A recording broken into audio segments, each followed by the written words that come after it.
extra man count. Nice touch from Gareth Ainsworth. He's come down and he's thanked the Sunderland fans. He's shaken the hands of the Sunderland players. And it's good to see as well, Pierre Ekwa is out here with the players in the penalty area around to our left. He's not got ice on, he's not got anything on his legs. So fingers crossed it's not too serious an injury for Pierre Ekwa, who was replaced by Alex Pritchard in the 13th minute. And Hamir and the players all down, applauding the Sunderland fans who stayed to the end, as you'd expect, after such a great win here this afternoon. And Queen's Park Rangers players, heads dropped, they head off down the tunnel. But this is the team that keeps on giving. Well, Nick, I think when you look at this game here, I think it just gives you a sign of what Sunderland will have to deal with this season, because teams are not going to make it easy for you. They're going to be in your faces. They're going to try to knock you. They're going to try to knock you off track, and we've seen that. And what we've got to do, we've got to continue playing how we are playing, and we've got to stand up to it. But we've got to play with our heads. You know, they're going to want to get you into a battle, because footballing-wise, majority of teams will not be able to match Sunderland. They will not be able to match Sunderland. You know, we will create chances, and the new players who have come in, they will get better. Here's the substitute Ryan Colley. He's come down to the Queen's Park Rangers fans below us here. I don't know if that's a mop on his head or a wig. A mop or a wig? It's quite a spectacular hairdo, isn't it? Anyway, the Sunderland players trooping off now, will troop off too. And in the sunshine here in West London, it's finished. Queen's Park Rangers 1, Sunderland 3. Nick and Gary, thank you very much indeed. We'll go to St James's Park in just a moment. Sunderland winning by 3-1 at Queen's Park Rangers. In the Premier League, then Liverpool won the early game 3-1 at Wolves. They came from 1-0 down. They were 1-0 down at half-time, actually, Liverpool. Aston Villa have completed an extraordinary turnaround. Bearing in mind they were 1-0 down at home to Crystal Palace in the 87th minute. They beat them 3-1. John Duran scored the equaliser in 87. Douglas Luiz's penalty was scored in the 99th. Leon Bailey's winner was scored in the 101st minute. I don't think they've actually finished yet, but Aston Villa are going to win that one. Fulham have beaten Luton by 1-0 thanks to Carlos Vinicius. Brighton won 3-1 at Manchester United. Danny Welbeck, Pascal Gross and Joao Pedro gave Brighton a 3-0 lead with about 20 minutes to go. Hannibal got one back for Manchester United, but they couldn't do any more than that. So 3-1 to Brighton. Spurs completed a ridiculous turnaround as well. They were 1-0 down in the 97th minute and still beat Sheffield United 2-1. Gustavo Hamer, with 15 minutes to go, gave Sheffield United the lead. Richarlison equalised in 97. Dejan Kulusevski scored what turned out to be the winner in the 99th minute. There was still time for Sheffield United to have Ollie McBurney sent off as well. Manchester City came from behind to win 3-1 at West Ham. They were 1-0 down at half-time. James Ward-Prowse with a diving header. But Jeremy Doku, Bernardo Silva and Erling Haaland scoring in the second half of Manchester City. So they went away from home. In the Championship, Blackburn beat Middlesbrough 2-1. Sami Smojic scoring both of Blackburn's goals. Goalless between Bristol City and West Brom. Huddersfield beat Rotherham 2-0. Josh Karoma in the first half. Sorba Thomas in the second. Norwich beat Stoke City 1-0. Jack Stacey on the stroke of half-time. Preston held on to beat Plymouth 2-1. They took the lead after 45 seconds, Preston. Liam Miller then put them 2-0 up at half-time. Ryan Hardy got one back for Plymouth, but it finishes Preston 2, Plymouth 1. Ipswich continue their brilliant start to the season as well as Preston's. They are 1-0 winners away at Sheffield Wednesday today. Connor Chaplin on the stroke of half-time. And a barmy finish at Vicarage Road as well. Watford beat Birmingham City 2-0. Birmingham had Lee Buchanan sent off with 2 minutes to go. Then Mileta Rajovic scored Watford's first, and then a couple of minutes after that, very deep into injury time, Ryan Andrews scored Watford's second. So they beat Birmingham by 2-0. Cardiff against Swansea in the derby is at 7:45 tonight. In non-league, Gateshead got a late-ish equaliser through Ed Francis in the 85th minute to draw 1-1 at Aldershot. Not a bad result for them in the grand scheme of things.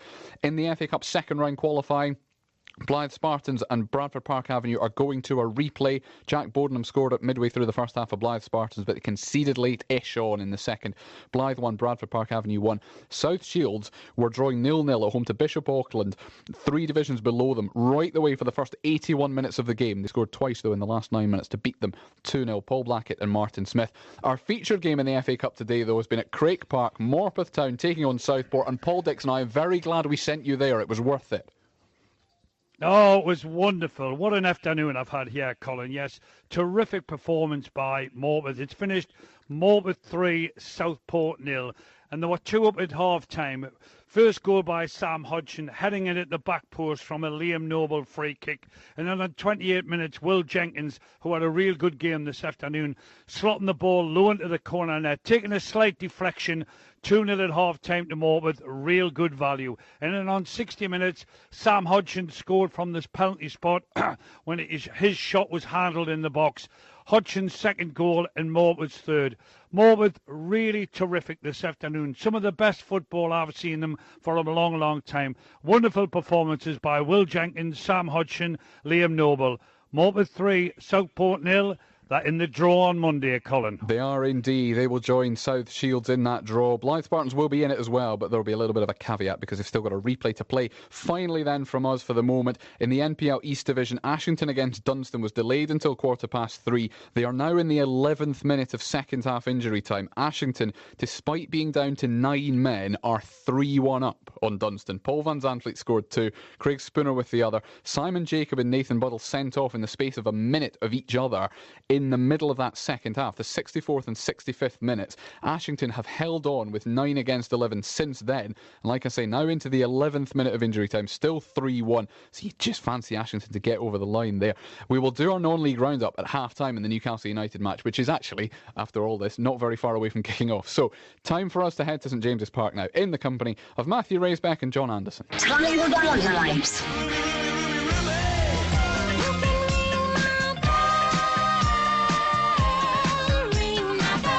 Relive the music from the time of our lives. Guess the year, weekdays from 1. BBC Radio Newcastle. The sound of the North East.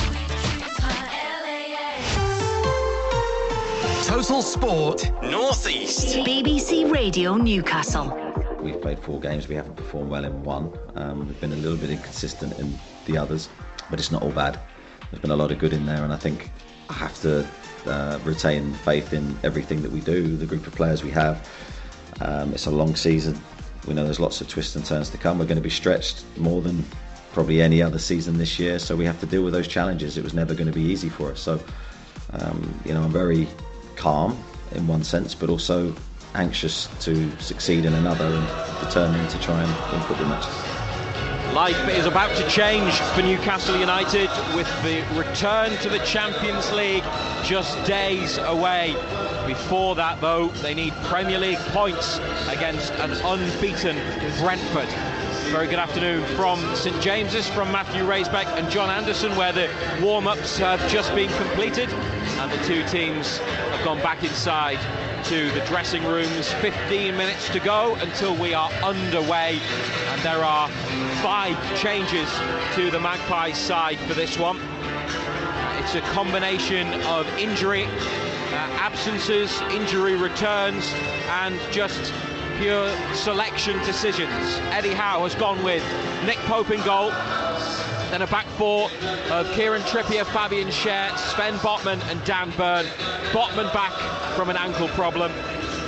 Bruno in midfield with Sean Longstaff and Elliot Anderson beside him, and a front 3 of Anthony Gordon, Harvey Barnes, his first Newcastle start, and Callum Wilson, who comes in. So Botman, Longstaff, Anderson, Wilson and Barnes for Tonali, who's on the bench, as is Target and Isak and Almiron, who are the other players that drop out. But Joe Linton, who started at Brighton, is not in the Newcastle United matchday squad. Rumours of an injury problem to the Brazilian midfielder. John Anderson, it is an outfield Newcastle that is, well, half of it has changed from Brighton. You would think Botman would always come back. Wilson starting today, fresh from signing a new contract and scoring before the international break, was always a good bet. But the other the other ones, well, Barnes has replaced Almiron, and then Tonali's had an injury issue, and Joelinton seems to have the same thing as well. So that's why the midfield's different, but the team looks different today, is the overarching point. Yeah, it's a whole new midfield three. It's a new front three as well. Look, never expected Tonali to start, to be quite honest. Picked up slight injury. He's obviously okay, you would think, for him to be on the bench. Sean Longstaff and Elliot Anderson, who had an exceptional pre-season, scored 4 goals. His form was good, his performances were good. He's been waiting for this, so it's a big opportunity for both of them. Harvey Barnes comes in. It'll be interesting to see which of him or Gordon plays right or left. Wilson, just signing that new contract, will be buzzing, be full of confidence, will want to mark that, you would imagine, with a goal. But the big one is Botman coming back. He was a big miss at Brighton last week. Back four, solid back four, very rarely changes his back four unless it's really forced upon him. So yeah, opportunity for boys to come in and stake their claim. So against a Brentford side who, as you say, haven't lost this season, but got well and truly turned over here last year. Yeah, the Newcastle bench in full is Dubravka, Lascelles, Tonali, Targett, Isak, Hall, Livramento, Murphy, Almiron. 5 changes to the team. 3 defeats in a row going into this one, and a huge week ahead with Champions League on Tuesday. Then they've got Sheffield United and Burnley in the Premier League, but the League Cup tie in between those, so plenty happening over the next few weeks. And results earlier, well, things were changing very late, matches were extended with lots of additional time, but Newcastle need to climb the table and they need to win today. Yeah, they do, especially with the way results went today. I mean, it was looking quite good with Spurs getting beat, with Villa getting beat. Obviously both those sides turned it around. Villa got 2 in added on time. I think Villa got 3 in added on time, so all of a sudden, this is it. Either way, no matter how results went elsewhere, it was always going to be a game that you look at and you look to get back to winning ways. The start of the season was tough, there's no doubt about it. The win here against Villa, then obviously Manchester City. The Brighton game last week was really, really disappointing, and Liverpool here in between. So tough start for us, but you look at it now and you think you've got a run of games that are winnable, but in between those run of winnable games, you've then got to go to Milan, you've then got Manchester City here as well in the League Cup. So it doesn't get any easier. It's all about going playing the games, getting recovery time in. I'm sure last season was all built around intensity, and they played the way they trained. They won't be able to train like that this season though, because of the amount of games that they've got. That intensity can't be there. It's all about getting games in, seeing who's ready for the next games coming up, because games come quick and fast. So this is a totally different season, but this is a big game. It's a huge game. We need to start getting back to winning ways. You're listening to BBC Radio Newcastle with Newcastle against Brentford on the way in 10 minutes time. The away team, this is only their second match on the road in this campaign. They won 3-0 at Fulham in the other, and they've made 1 change, and they brought a defender in, the Irish international Nathan Collins, into a back 5 with the German forward Kevin Schade, the player who misses out. So Brentford beefed up at the back with an extra player. Mark Flecken is the goalkeeper. They signed him this summer from Freiburg in Germany, Dutch international. He's in between the posts behind this defence of Aaron Hickey, who played against England for Scotland the other night, Nathan Collins, Ethan Pinnock, scorer of an own goal here last season, Ben Mee and Rico Henry. 3 in midfield, the Brentford skipper, Danish international Christian Norgard, Matthias Jensen and Vitali Janelt, and the 2 up front for Brentford are Johan Wissa and Brian Mbermo. So it's a defensive change, Ando, with a forward dropping out. interesting to see how they're approaching it. But Mbeumo up front, 4 goals this season, and has been in fine form in the absence of Ivan Toney. Yeah, look, I think they'll get here. They'll get plenty of people behind the ball. They'll try and frustrate the crowd. They'll try and make things difficult for us and try and hit us on the break. But look, I think we shouldn't really worry about them. It's more about what we do. You know, I think we've got to get back to doing what we're good at. High press, intensity, get the ball back quick when we lose it. So I think it's more about what we do rather about what Brentford do. Newcastle with 5 changes today. Botman, Longstaff, Anderson, Barnes and Wilson are in for Targett, Tonali, Joelinton, Almiron and Isak. Let's hear from Eddie Howe ahead of what is an important few weeks and a really busy time for the Newcastle boss. I'd say it's a huge challenge. I mean, no doubt about that. I'm not underestimating, as you say, the 3 weeks, the time you have to prepare for an opponent. The longer you have, really, the better. If you can train properly with a full group of players, that's even better again. So this will just be different, and we're going to have to find a way, because teams will have a week to prepare for us, and we may have 2 or 3 days. So that's just something we'll have to adapt to, and hopefully we'll find a way to win. Feels like a long time since we spoke to you after the defeat by Brighton away. How have the 2 weeks been? Because I imagine you would have sooner had another game. Yeah, I think I said afterwards, my preference would always be to play again after a disappointing result. But it wasn't to be, so we've come back here and worked well, I think, with the players that we had left with us. Around about 12 players initially. Lads have been good, training's been good, and now we're ready for the next game. And I know you want to look ahead to Brentford, but I'm sure you've looked back at the season so far. What conclusions have you reached when you've viewed those 4 games and that first month? I think, rather than look at it as a whole, I think it's been sort of highs and lows within it. I think performance against Liverpool was very good for the majority. Obviously, the Aston Villa game was very good. Manchester City was close, although we probably weren't at our best. Probably the big disappointment was the Brighton performance. But whether that was a consequence of the Liverpool game, I don't know, where maybe we never recovered from that setback at the end of the game. This weekend, and Brentford at St James's Park, given what's happened already this season, how much importance are you placing on this fixture? Because it could set you up nicely for a big few weeks ahead in the league and in Europe.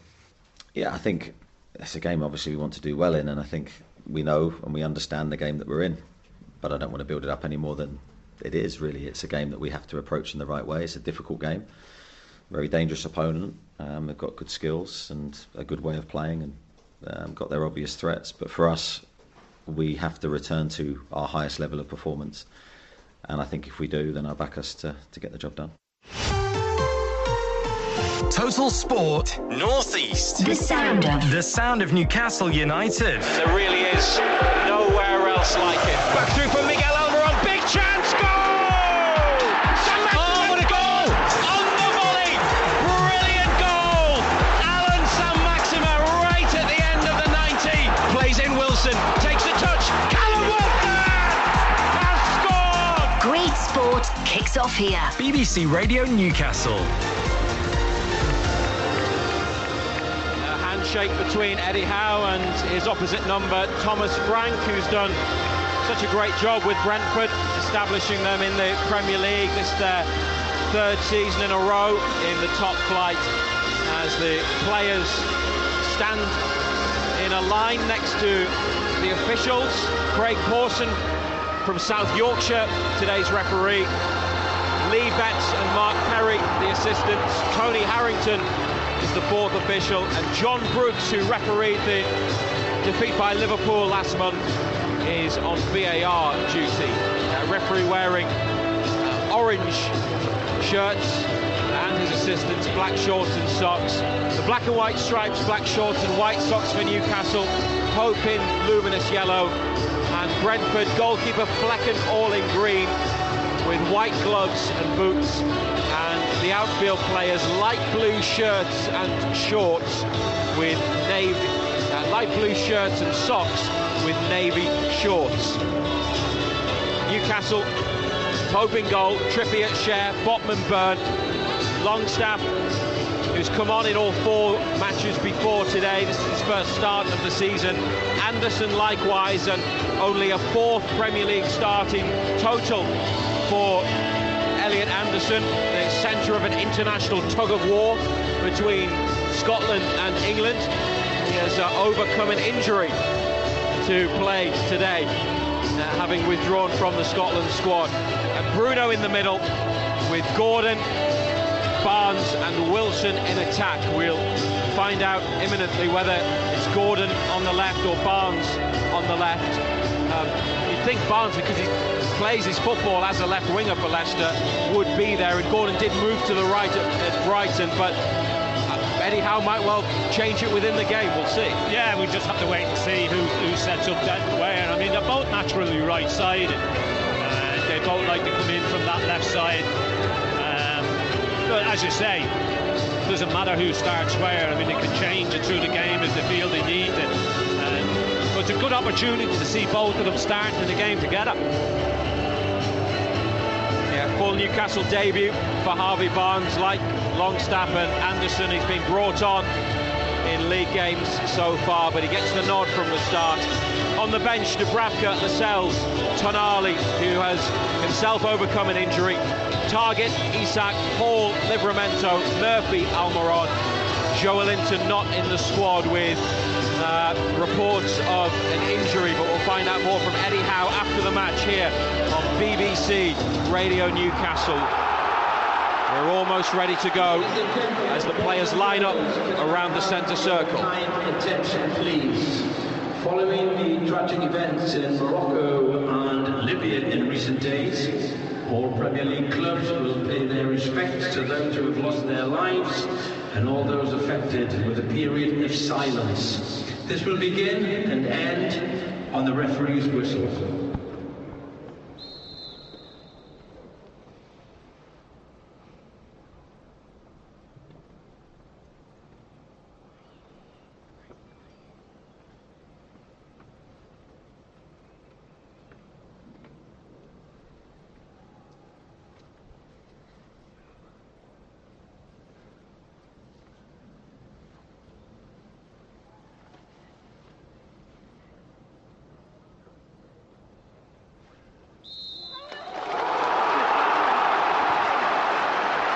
Impeccably observed as always. St James's Park, enjoy the game.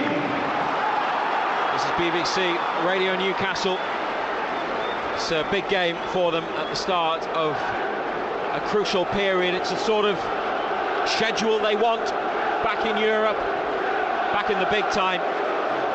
But they've got to get their Premier League campaign really going properly, and they can make a start with that today, end the run of defeats and climb the table. They could go above Brentford in the league, depending on how the result goes, and get as high as 10th. And we're underway on BBC Radio Newcastle, with Newcastle kicking off and playing the ball back into their own half before sending it long over halfway. And they are attacking the goal at the Leazes end, which is to our left, as Elliot Anderson makes a strong challenge in the left-back position, and Newcastle play the ball over to the far right-hand side. Trippier clipping it up to Wilson, laying it off to Bruno. A high ball sent down the wing. Gordon got after it, but Rico Henry, the Brentford left wing-back there. That'll be a good battle, that. Henry's quick. I know you like him. Yeah. When you've seen him play against Newcastle before, yeah, he's quick and he likes to get forward and join in. He scored one of the goals in the 3-3 draw 2 seasons ago, which was Eddie Howe's first match. Challenge in midfield by Longstaff to win the ball back for Newcastle from Johan Visser. Brentford forward playing alongside Mbermo up top. It's with Trippier just ahead of halfway. And we've played a minute now as Newcastle look to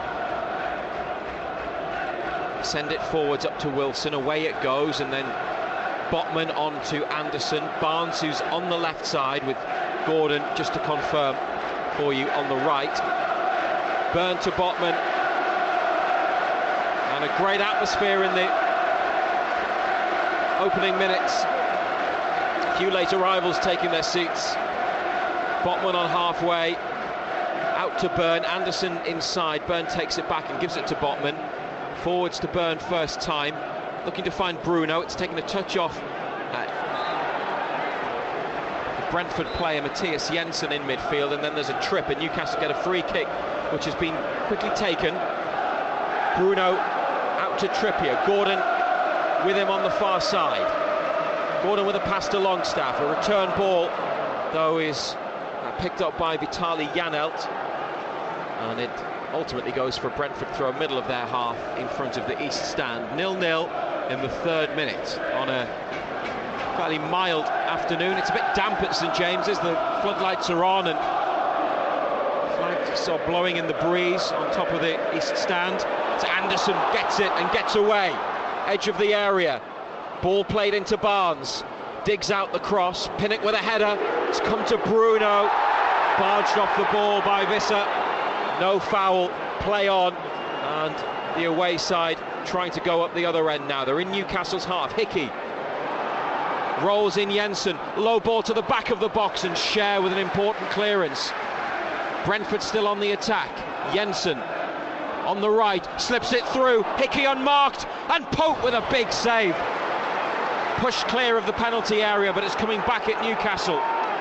Jensen and Norgard on the Brentford right in the final third. Norgard's ball into the middle, teased away by Botman. Anderson has got 2 blue shirts around him. They push the ball upfield, but Brentford through Nathan Collins still have it. Now Ben Mee lifting a high ball into the corner. Jensen's not going to get there. It's going to be a throw rather than a goal kick. But Nick Pope stood big and tall and made the save when they got in. The unmarked Hickey. Just as well, it wasn't a left-footed player because he's hit it with the outside of his right foot. But to get that amount of space inside the penalty area is worrying. I mean, he's got loads of space in the penalty area. He turns, hits it with the outside of his right foot. As you say, goalkeeper stands big and strong, just hits him on the chest. Brentford go back to Mark Flecken, their goalkeeper. Long ball into the Newcastle half, and Burmo's after it. Pope comes into the D to head it clear, and Longstaff with a smart cushioned header down to Bruno. Byrne smacks it forwards, Wilson chasing, Flecken's coming. Well, he's, I think, miskicked that. It's gone out square off the outside of his right boot. It's a throw. He got rid of the danger, but probably wanted to get it back upfield. Newcastle throw 30 to 35 yards out on this near left side. 0-0 in the 5th minute. Barnes with a ball back to Cher in front of the halfway line. Trippier takes a couple of touches, pushes it wide to Gordon and Longstaff, then back to Trippier. Gordon again going backwards with the ball, giving it to Trippier inside to Bruno, who lets it run front of the centre circle. 10 yards out to the left to Byrne. Anderson, who's on the touchline, brings it infield back to Bruno, along halfway to Cher. Trippier comes short, gets it. Now the angled ball up to Longstaff, laid off to Gordon, takes a touch, crosses it towards the back of the penalty area, and Hickey with a header. Newcastle throw near the corner flag. Good ball, just a little bit too deep. A lot of pace, a lot of bend on it as well.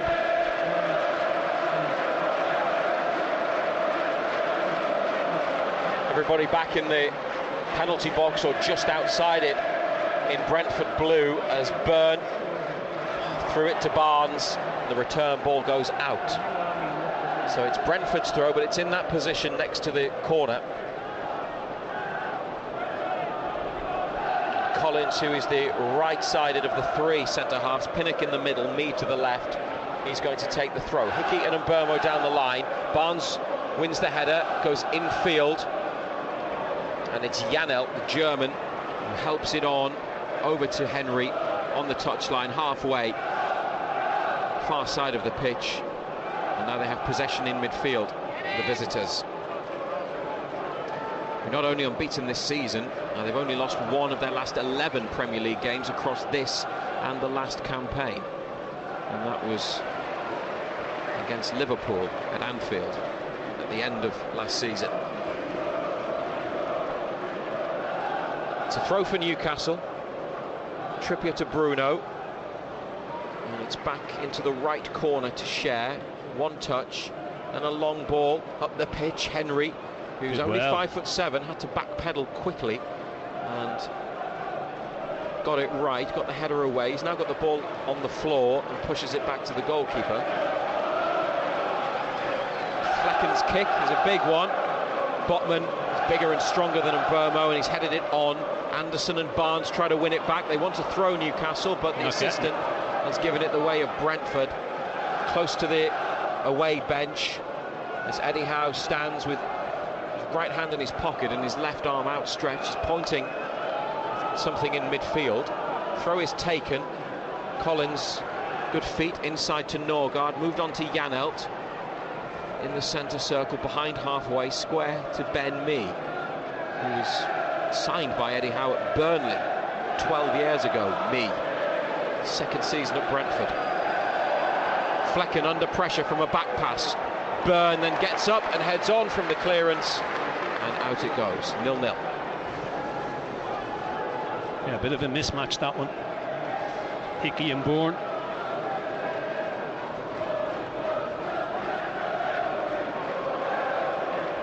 Collins, diagonal throw towards Visser, foul by Share. Don't know what he's complaining about, you can see it from here. Foul in the back of Johan Visser, and Matthias Jensen will take the free kick onto the chest of Mbermo, cleared by Newcastle. Gordon, lovely first touch, tries to go out wide, and then Janelt, big lad, Vitali Janelt, square build, and he's poked the ball out. Trippier takes a throw. It's a return pass from Longstaff, and a crossfield ball. It's in between Byrne and Botman, but Newcastle have time, no pressure, and they can keep possession. Now Brentford try and squeeze them. Byrne chipping it onto Barnes. Header from Collins has come inside to Hickey. He gets away from Anderson, and then Longstaff gets involved and wins it, but the referee's brought it back for a Brentford free kick for presumably a foul by Anderson. It looks soft. Hickey just looked like he wanted too much time on it. He's got hold of his arm, I suppose, but Anderson, but still soft. They've trained together for a couple of days last week, because Anderson did do some Scotland training, didn't he, before didn't he? Before the injury took him out the squad. Forwards, left-footed down the right channel from Jensen to Mbermo. Shaven-headed with a beard, Brian Mbermo. Back to Collins, through from Mbermo again. The cutback is dangerous, and Gordon is there to clear. Whoa, I'll tell you what, they've caused us. They've only got forward 3 times, and each of those 3 times they've asked questions of us. They're getting in far too easy yet again down our left-hand side. Yet again, he's got too much space in the middle of our own 18-yard box. Jason Tyndall has joined Eddie Howe in the technical area. Howe then steps forwards to the touchline. It's a throw which is 15 yards out. Matthias Jensen has gone back to the advertising board. This could be a long throw from the Dane. Eventually it comes in, and Anderson with a header clear. Retrieved for Brentford by Henry. Anderson makes a block on Jensen's pass. Back to Henry. Floats a diagonal ball into the area. It beats Trippier and Visser. Visser then gets to the second ball. Pinnock lays it off to Norgard. Blocked shot. Newcastle have just about scrambled it clear. And then Henry from near to halfway goes back to his goalkeeper as Newcastle push up. And then Janelt in midfield plays it back to Flecken, who's outside the box. And it's a long ball forwards from the keeper. Trippier header down.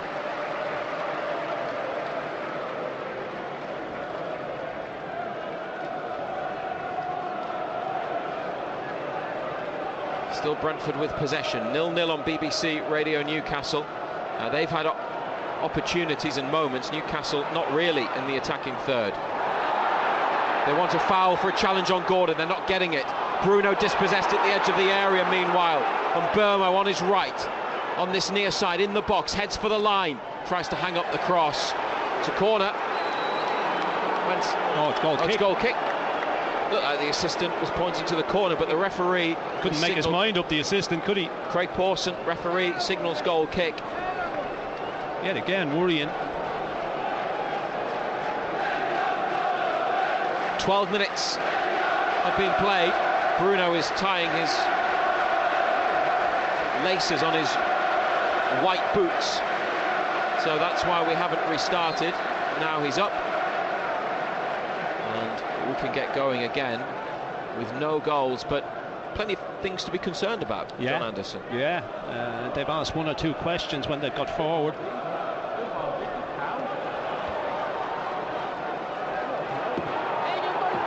Wilson beat a Brentford defender to the ball that went out. He thinks it should be Newcastle's throw. Referee and assistant say not. Eddie Howe's having a word with Lee Betts on the near side with the flag.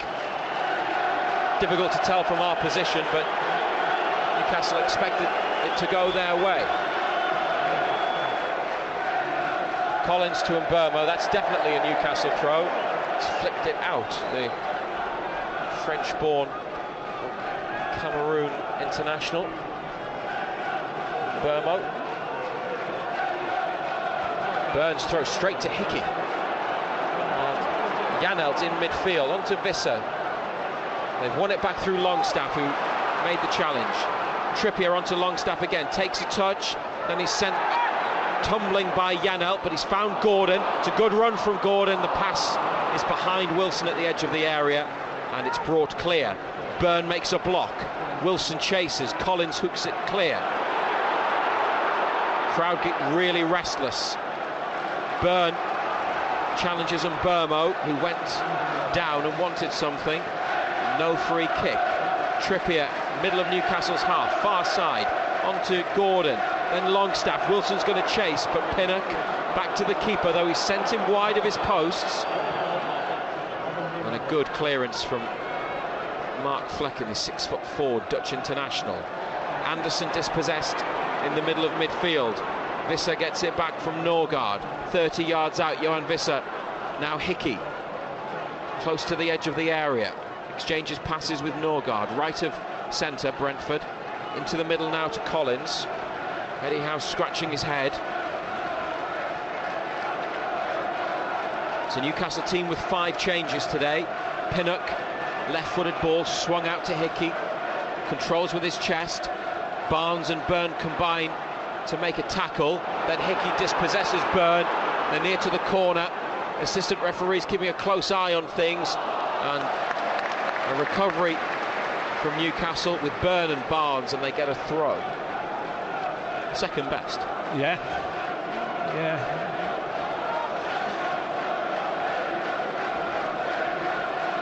Still early days in the match, and we're 15 minutes in, and it's 0-0, but 5 changes, and as you said earlier, that's half of the outfield players. Just wonder if there's a period of adjustment in the game, as Gordon with a foot race, and Gordon's given him a barge, shoulder barge, and almost won the ball. Then Longstaff is penalised for a foul after Mee eventually got it clear. And another call from the referee that upsets the Newcastle supporters. Crowd are getting jittery as well.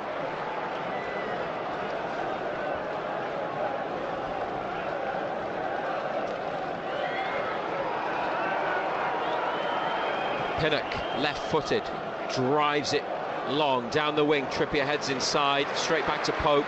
Henry was following in, but the keeper got there, went for a quick throw, then decided not to release it, then goes to the other side.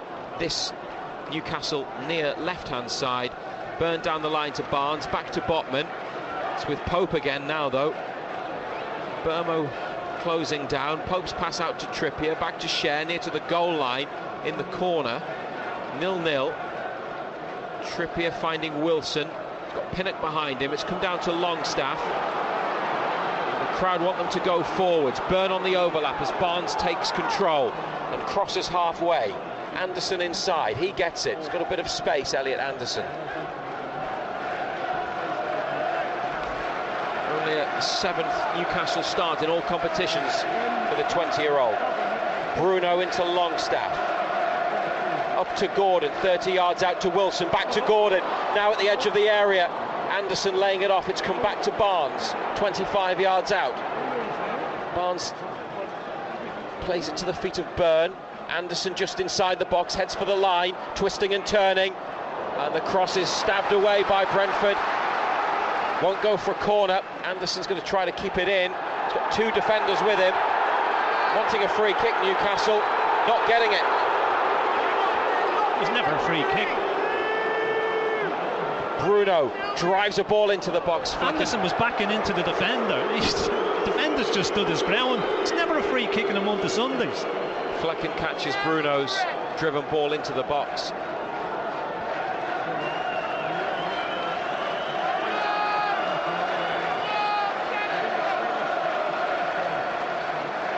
It's played out short from the back by Brentford, and Pinnock to me, who's galloping away down the left. Oh, and he's chipped it into some space for Henry, but Cher's covering. It's clearance straight to Janelt though, left side of central midfield. Hasn't been a good opening period. We're in the 18th minute. Still goalless, mind.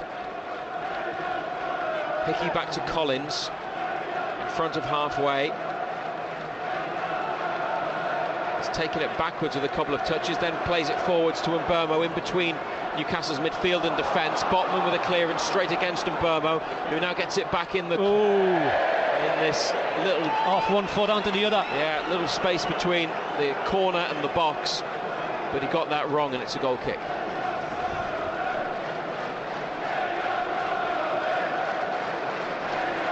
Yeah, it's been an interesting 18, 19 minutes. Brentford not supported by too many fans. They've got 3 blocks in level 7, which means more space for home supporters. A safe standing is in place, isn't it, up there?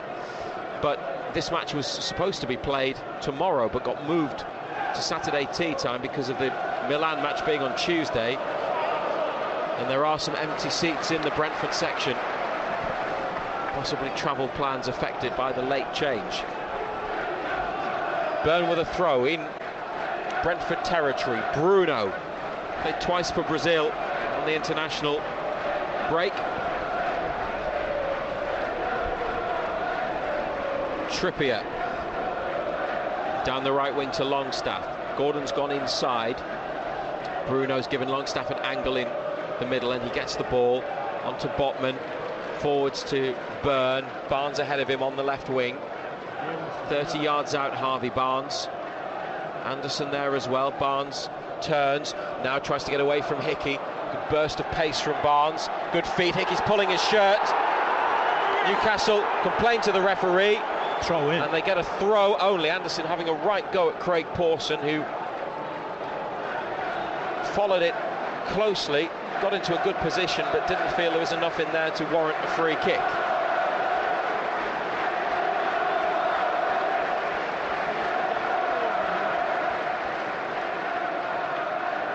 Bruno does well to bring it in and then get the cross into the middle, but it's cleared. It's in midfield now. Botman's header. It's come for Longstaff. Pass to the right to Trippier, who's had to come backwards and inside. Botman with an angled ball to Byrne. Wilson on the edge of the area. Barnes as well, as Anderson takes it up now on the left wing. Jensen with him. Tripped. Silly free kick to give away. And the crowd responding to a decision that they've been waiting for. Free kick, Newcastle, left wing. 21 minutes on the clock. The other end, Nick Pope has a drink from a water bottle, dries his gloves on a towel as the rain starts to fall. But at the Leazer's end, Brentford have packed the penalty box, and Kieran Trippier, a couple of yards in from the left touch line, about 15 from the goal line, with a free kick. There's a couple of players on the edge of the box, Gordon and Barnes, but it's stuck in there low by Trippier and cleared first time, and it has gone out on halfway. Really poor. never gets above 2 feet off the ground, does it?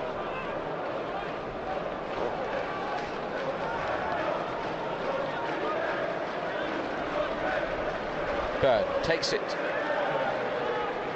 gives the ball to Longstaff, dispossessed by Jensen, and Burmo followed by Byrne into the middle, laid off to Norgard, but the space on the left because Byrne had gone infield.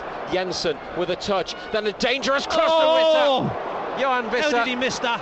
From 6 yards out, didn't get the right connection, and players from both teams appealed to the referee, and Brentford have been given a corner, to the astonishment of Newcastle and the fans behind the goal. No, it came off a Newcastle player, but how did he miss this? It's a massive chance for the away team. Comes off Botman, loops up in the air, and he's coming in back post. He's got to get something on it. There you go, there's the touch off Botman. Gets nothing on it, thankfully. Whoa.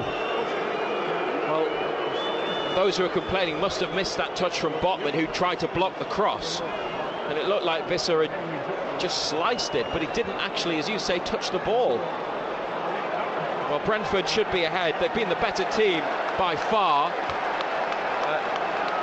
Now the cheer from the Newcastle fans is because Gordon, as Brentford, they've put everybody in the 6-yard box, everybody, but Rico Henry's had to follow Anthony Gordon, who's gone to stand near halfway. Now the Brentford players move as the corner is whipped in. Byrne with a header. Pinnock miscontrols. It's a goal kick. Not something that people would disagree with the tactic there. If they're going to try and box you in, leave someone upfield, which is what they did, but they couldn't get the ball clear. Now Newcastle have got it back in play from the goal kick. Byrne to Botman. Square it goes to Cher, middle of their half of the pitch, 0-0. Clipped down the line by Trippier, he gets it back from Gordon.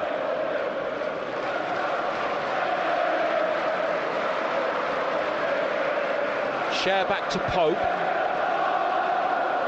And then out to Fabian Cher again in the 25th minute on BBC Radio Newcastle.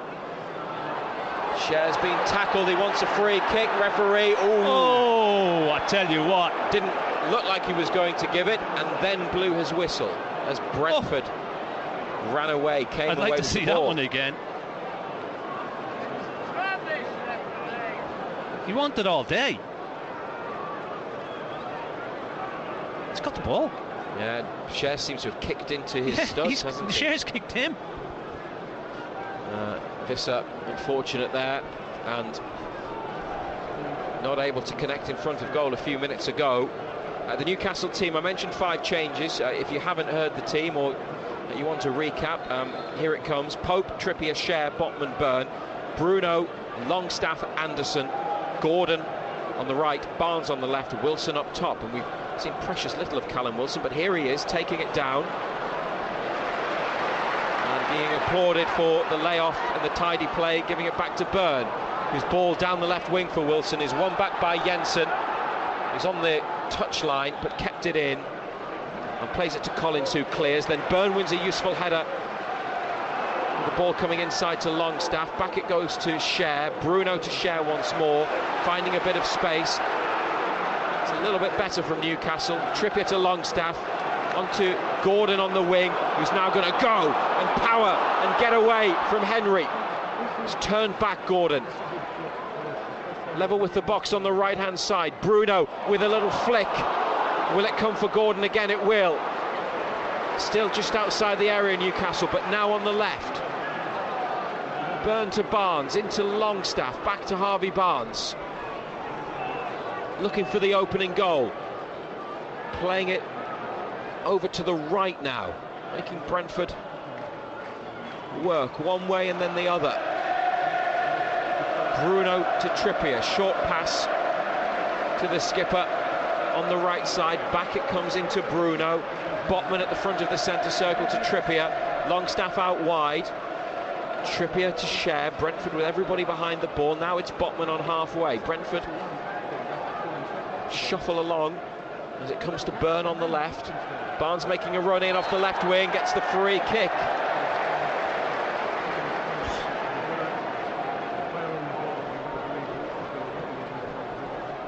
Bruno over to Trippier. Longstaff takes it out wide. He's got 2 men behind him. Trippier inside to Bruno. A couple of touches to get it under control. The pass to Byrne. Wilson edge of the area. It's Barnes now. Can take on Hickey and Mbermo. Feet by Barnes, but it's outnumbered. And it's with Byrne again into Longstaff. Now Bruno in the centre. Cher. It's opened up for him. He's going to have a go, Cher. It's taken a big deflection. And they'll have a corner, Newcastle, on the far right-hand side. Yeah, he was a long way out, wasn't he? He's capable, but it's taken a big deflection. Corner kick, big boy has gone forward.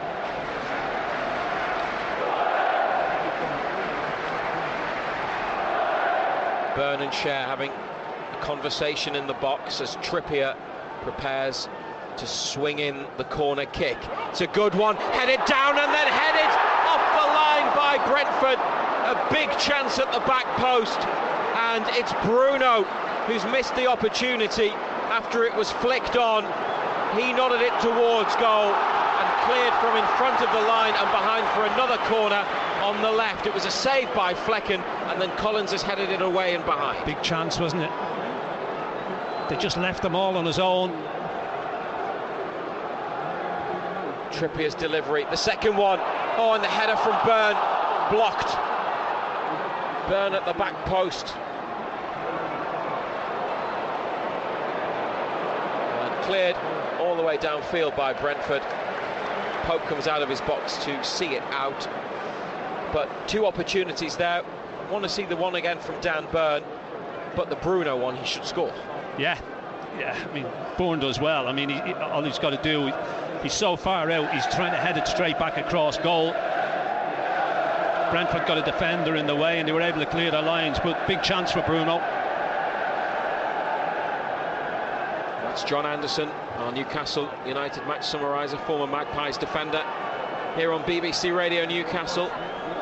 We've had half an hour and it hasn't been, from a Newcastle point of view, Ando, particularly enjoyable. There have been some uncomfortable moments with Brentford being the better team. As they get in again, offside though against Visser. Left of the away team's attack, but the flag goes up. But there's another moment. Yeah, they're just getting in behind us. On that occasion, the flag went up, but it's not the first time, is it?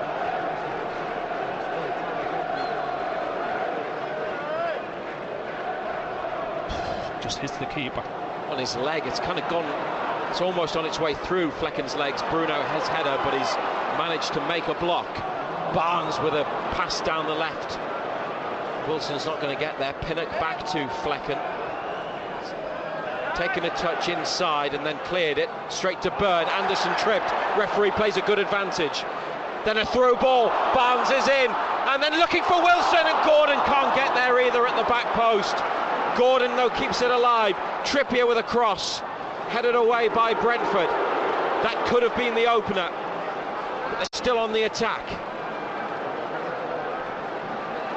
Bruno to Gordon, comes in off the right wing to Longstaff, and then away by the visitors. And Visser with great feet, and Mbermo's made the run, but he's a mile offside, and Visser's been completely outnumbered. He's held on to the ball and passed it straight to Trippier. Now Gordon for Wilson, takes it away from Pinnock. Wilson, the defender, did well. has forced him out wide, but Newcastle still have a good opportunity here through Callum Wilson into the area as Brentford get numbers back. Longstaff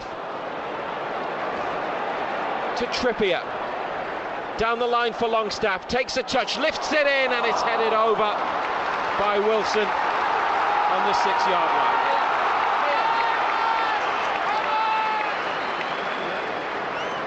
That's better.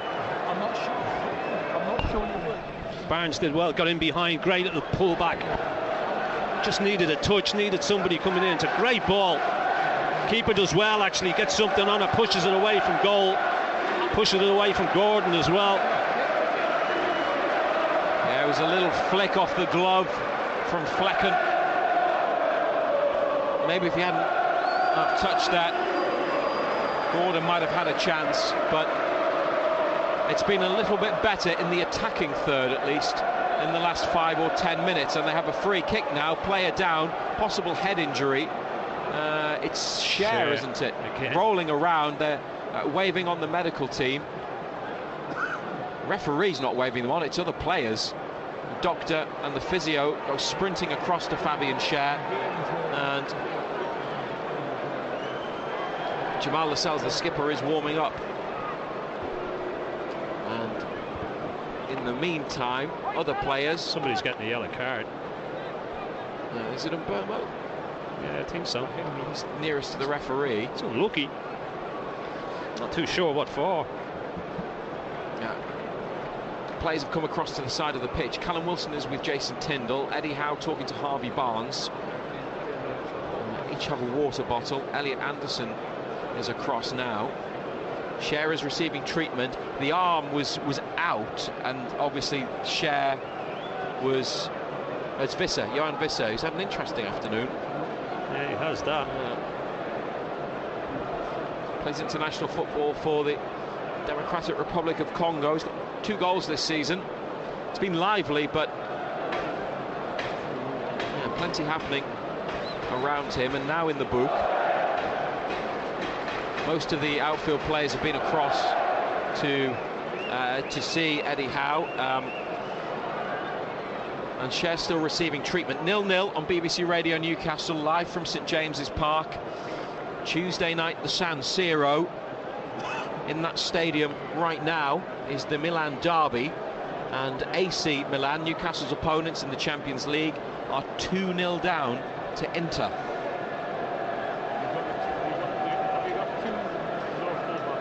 And we talk about Brentford being a big game in respect of Newcastle's season, Ando. I mean, Milan are going into Tuesday after a derby, which is, of course, of monumental importance to them.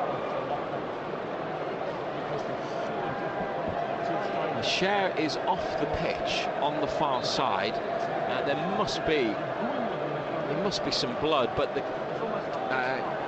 television cameras haven't zoomed in, so we can't see, but it looks like we should bring binoculars, shouldn't we? At the advertising board, East Stand, that possibly there's some tissue there or some cotton wool.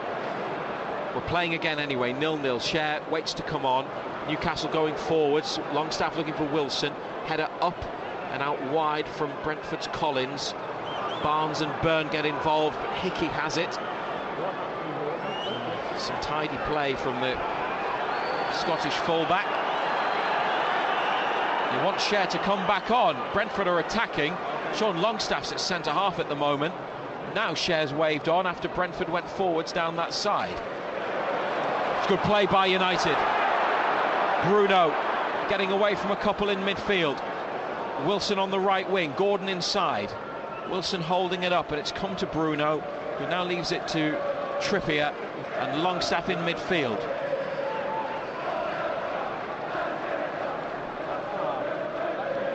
"36 minutes. Anderson in off the left wing with a pass to Botman.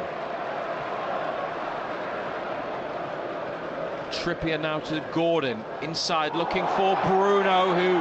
It's a tackle, good tackle. Has been challenged, fans didn't like it, referee waited. This referee's a nightmare.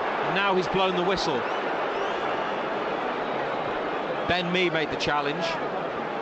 Why didn't he give it straight away? How is that a foul? How is that a foul?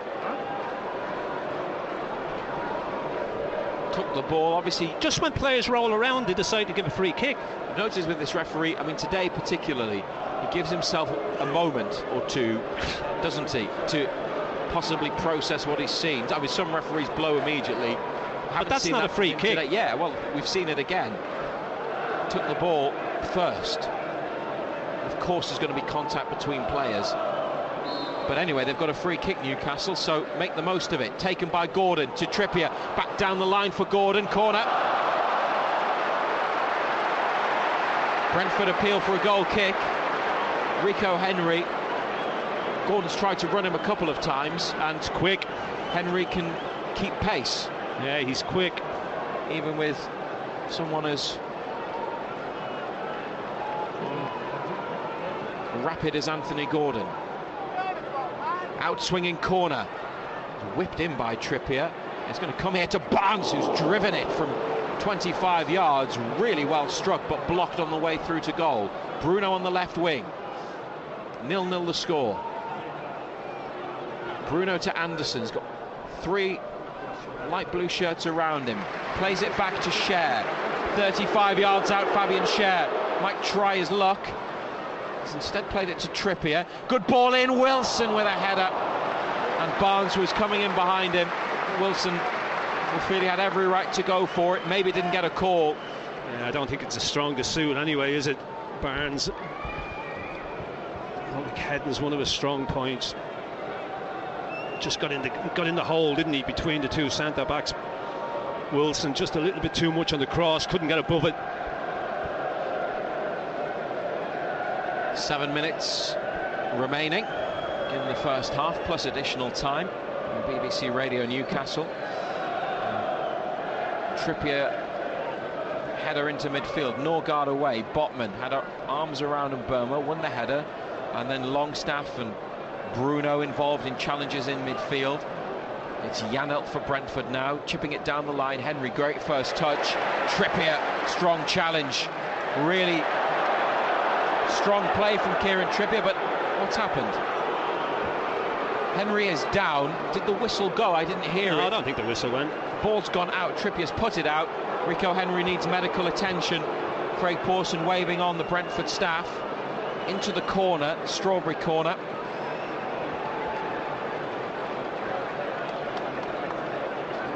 It was really competitive stuff from Trippier and from Henry. And the Brentford man needs to be assisted by the medical team. He has stayed down and lying on his right hand side, holding his left knee, left shin. Newcastle United 0, Brentford 0 on BBC Radio Newcastle. A match that has been moved twice. Well, it looks like they're going to make a sub. And that Brentford are, if you look at the 40 minutes that we've had as a whole, are the better team. But Newcastle have come back into it, Ando, with a few chances. They've been better the longer the game's gone on. Brentford got in 3 or 4 times down our left-hand side. Little balls in behind. They need the stretcher for Rico Henry, and they are preparing to make the change, as you pointed out. Yeah, it's a shame. He's a good player, this kid. Newcastle have been looking for a left-back, and he's not a big name, but he's someone that has always impressed when Newcastle have played against Brentford. United are unbeaten against them in the Premier League, winning 2 away games and then victory here last season by 5 goals to 1, and the draw 2 seasons ago, 3-3. Stretcher is being taken over towards Rico Henry. We're going to see a replay of the challenge. Trippier went in on the slide and then he's twisted it. Then Henry got up and went after the ball following the Trippier challenge. It looks like he got his studs caught in the turf. Now he's on his feet and doesn't need the stretcher.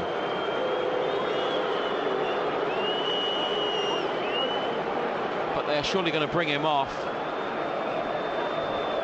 Players have again come over to the side of the pitch to chat with their respective sets of staff and have a drink. 0-0. So Rico Henry going off for Brentford, and Mads Roerslev, who is a fullback, is going to come on. I think Hickey is going to left wing back. Roerslev is a right-sided defender, and that is the way that they are setting up Brentford. They've thrown the ball back to Newcastle after Trippier put it out, and Henry is walking He's walking around behind the Gallagher end goal. And Barnes always giving Collins the slip, and he's on the move. Harvey Barnes, this is good. Challenge from Norgard, yellow card. Tackle from behind by the Brentford captain. Newcastle free kick just outside the box on the left.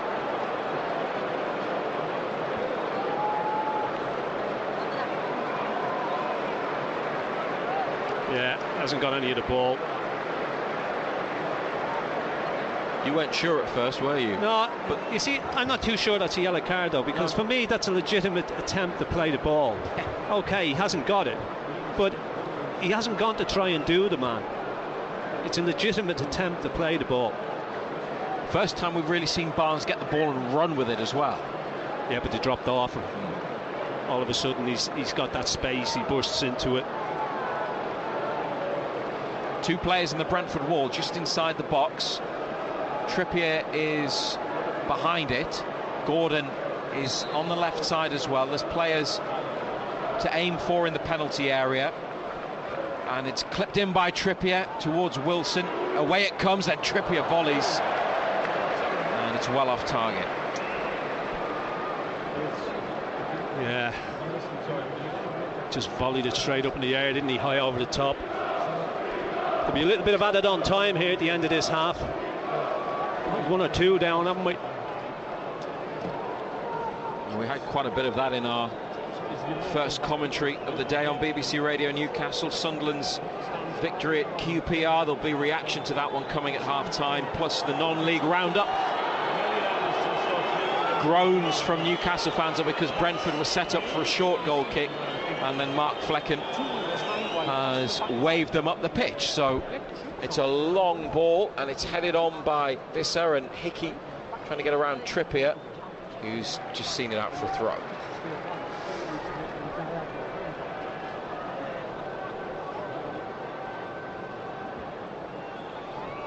Share with the clearance from the goal line, missed by Brentford. Wilson's turned his man, but there's covering player Collins back to the keeper, who chests it in the box and releases the clearance before Gordon can get there. Newcastle throw, left full-back position. Yeah, he's quite comfortable with it, and getting the play back to him, the keeper. Doesn't panic, does he?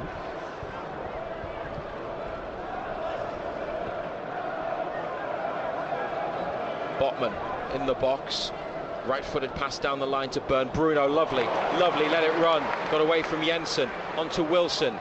3 around. Callum Wilson has held them off. Short pass to Byrne, back to Wilson, and tidy stuff from Newcastle. Botman now on to Bruno. Wilson playing his part. Trippier trying to get it in behind Hickey, who made the interception, lost it to Gordon, then recovers with a challenge. Janelt to Ben Mee, all the way back to the keeper, Brentford. Longstaff closes down, Flecken clears, headed on and out for a Newcastle throw. BBC Radio Newcastle, 5 numbers minutes. board says there'll be an additional period of 5 minutes as a minimum.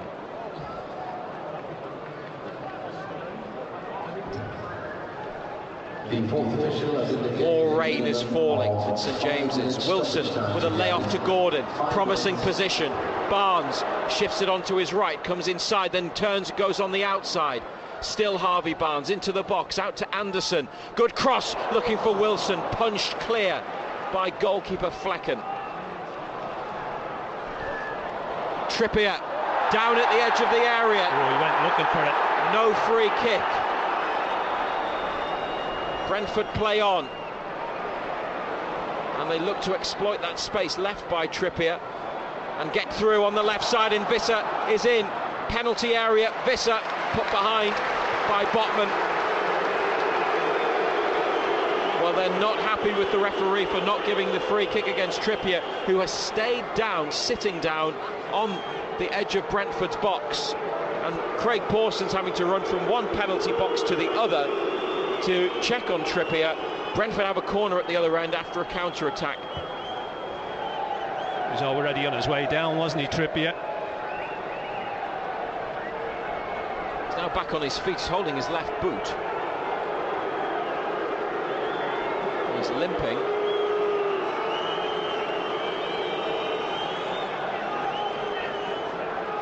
man light defensively, and again under that tactic Brentford put all their outfield players in the box, in the 6-yard box, close to the back post.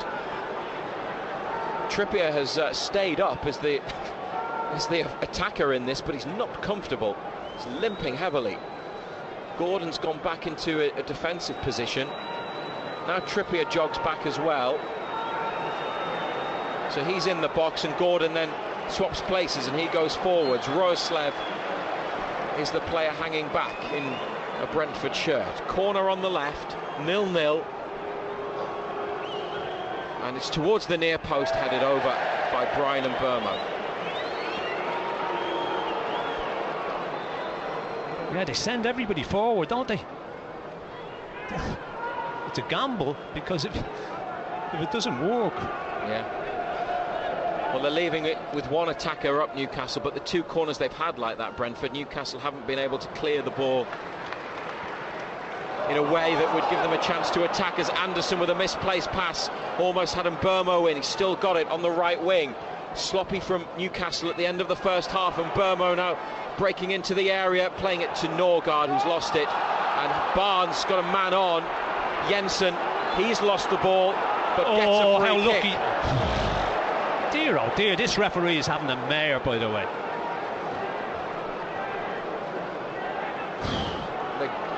Not often they are grateful to referees, Newcastle, but today is one of those days as they go forwards down the right, and the cross from Trippier is cleared by Pinnock, and then Trippier with a touch that has seen it go behind.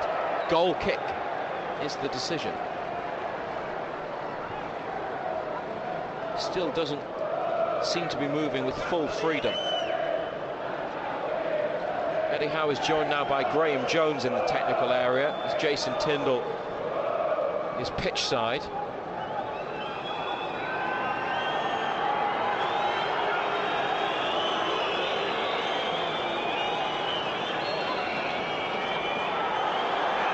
And the goalkeeper for Brentford doing the same again, waiting over a short pass out from the back and then deciding to go long. Bruno has a word with the referee on his way past. Header inside, then Burn forwards. Wilson on his chest, Barnes making the run. Wilson looking for Barnes with the through ball. Me at the edge of the area, tackled by Longstaff, and it's come to Wilson. Left side of the penalty area. Wilson has tried to chip the keeper, and it's gone across the face of goal. It's got a touch off a Brentford player, maybe the keeper, and Gordon takes a throw quickly. That's good play. Bruno down in the box, nothing given. No chance. No chance. Ball's running away from him. He throws himself straight to the floor. He's looking not to pick up a yellow card for that. Longstaff to Bruno on that far right side. Turns into trouble. And then it's cleared, but it'll come to Share. We're almost at the end of the 5 minutes. Though there has been another stoppage, still no goals. They'll really want to get them in at half-time, Eddie Howe, and sort out a few things. Long ball from Pope, Trippier looking for it, touching it on. Two Brentford defenders there, it's hooked clear. Then it's volleyed into the Newcastle half. Shag goes after it, it's a throw. Back to the keeper. Referee a couple of times has put his whistle to his lips and then not blown. We are into a 6th additional minute. Kick forwards from Pope, not the best, but Longstaff is there, and then on by Barnes as the half-time whistle goes. 0-0 at St James's Park. What do you think, John Anderson? Hasn't been great. There's been the odd moment here and there. Brentford causes a few problems early on, getting in behind, little balls played down the sides. Players picking too much space up in our penalty area. We've had one or two little moments, but neither. Pope's had the one, hasn't he, from Hickey, what really just hit him straight in the chest. At the other end, neither keeper's really been called upon to do too much. 5 changes to the team today for Newcastle. They've not been at their best, but Brentford have been good. And at half-time, with the second half commentary coming up on BBC Radio Newcastle, and boos for the referee as he leaves the field. Referees always get booed. Yeah. Might be the away fans with some of those boos, but we'll bring you the second half on BBC Radio Newcastle. At the break, we'll hope for better in the second half. Newcastle United 0, Brentford 0. So last week, we spoke to Peter Olsen, who had just launched a brand new community hub in Wallsend. Anna Foster. And Peter had an incredible story of how he became one of the world's leading manufacturers of toys. People said to me, "You're crazy, why are you doing this?" And then I got a big break. This guy came to me and said, "I want to make a set of dolls called Take That." I went to a friend of mine and I said, "You got any moulds for a doll?" And he said, "Yeah, I got these moulds for Vanilla Ice." So I said, "Could you use them and make them for Take That?" Turn Vanilla Ice into Gary Barlow. Yeah, it was remarkable. And they sold 280,000 in 1 year. And from that, my business started to pick up. And I couldn't believe it. Anna Foster. Weekdays from 10. BBC Radio Newcastle. Making a difference in the North East. Goalless at half-time then at St James's Park. Newcastle United 0, Brentford 0. We will be back with Matthew Raisbeck and John Anderson for full commentary of the second half in probably just over 10 minutes' time. Elsewhere, there was plenty of drama in the Premier League today. The early game saw Liverpool come from a goal behind to win 3-1 at Wolves. Andy Robertson made it 2-1 with 5 minutes to go, and Hugo Bueno's own goal made it 3-1 to Liverpool in injury time. Talking of injury time, Aston Villa were 1-0 down at home to Crystal Palace in the 87th minute. John Duran equalised in that minute to make it 1-0.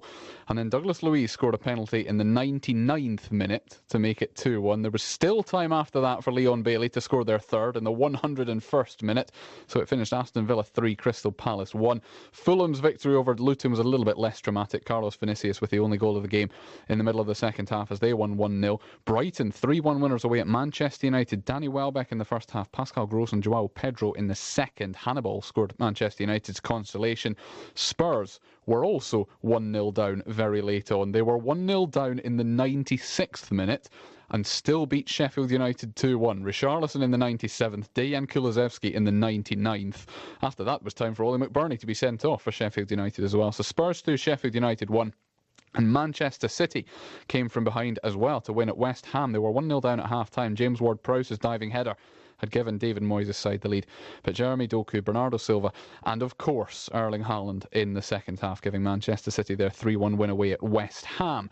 Our first commentary of the day here on BBC Radio Newcastle saw Sunderland, as well as many others, come from behind to beat Queen's Park Rangers 3-1 at Loftus Road. In doing so, record their third victory in 4 games. The former Black Cat Jack Colback was sent off 9 minutes after Kenneth Powell had given Queen's Park Rangers the lead in the first half. Jack Clark, though, then equalised in the 8th minute of first half injury time. Second half goals from Dan Ballard and Abdullah Ba secured the 3 points that moved Tony Mowbray's side up to 7th in the championship table. I thought we started really well, to be honest. I thought we had a good level of control, and yet probably the first time they went down there, the ball fell for them. It was a good pull back to the edge of the box, and the boy rifled it in the bottom corner. There was people trying to get pressure on the ball, coming out and trying to threaten it, but it's not a lot we could do. It was a good finish right in the corner. So whilst it's disappointing to lose a goal, I always felt we'd started really well and were controlling the game, and then the sending off, I don't know how long it was, but sending off not too long after that was obviously a help to us. To play against 10 men the way we play on such a hot day was a real problem for them, and we managed to capitalise on it.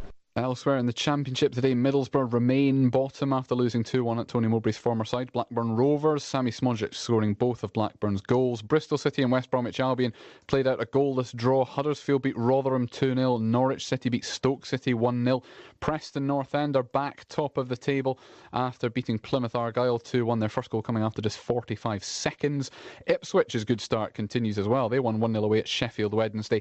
And Watford scored twice in injury time to beat Birmingham City 2-0 just a couple of minutes after Lee Buchanan had been sent off for Birmingham. Cardiff City against Swansea City, always a game that produces drama, kicks off at 7:45. But to non-league football we go next, because there was a whole host of League and FA Cup action today.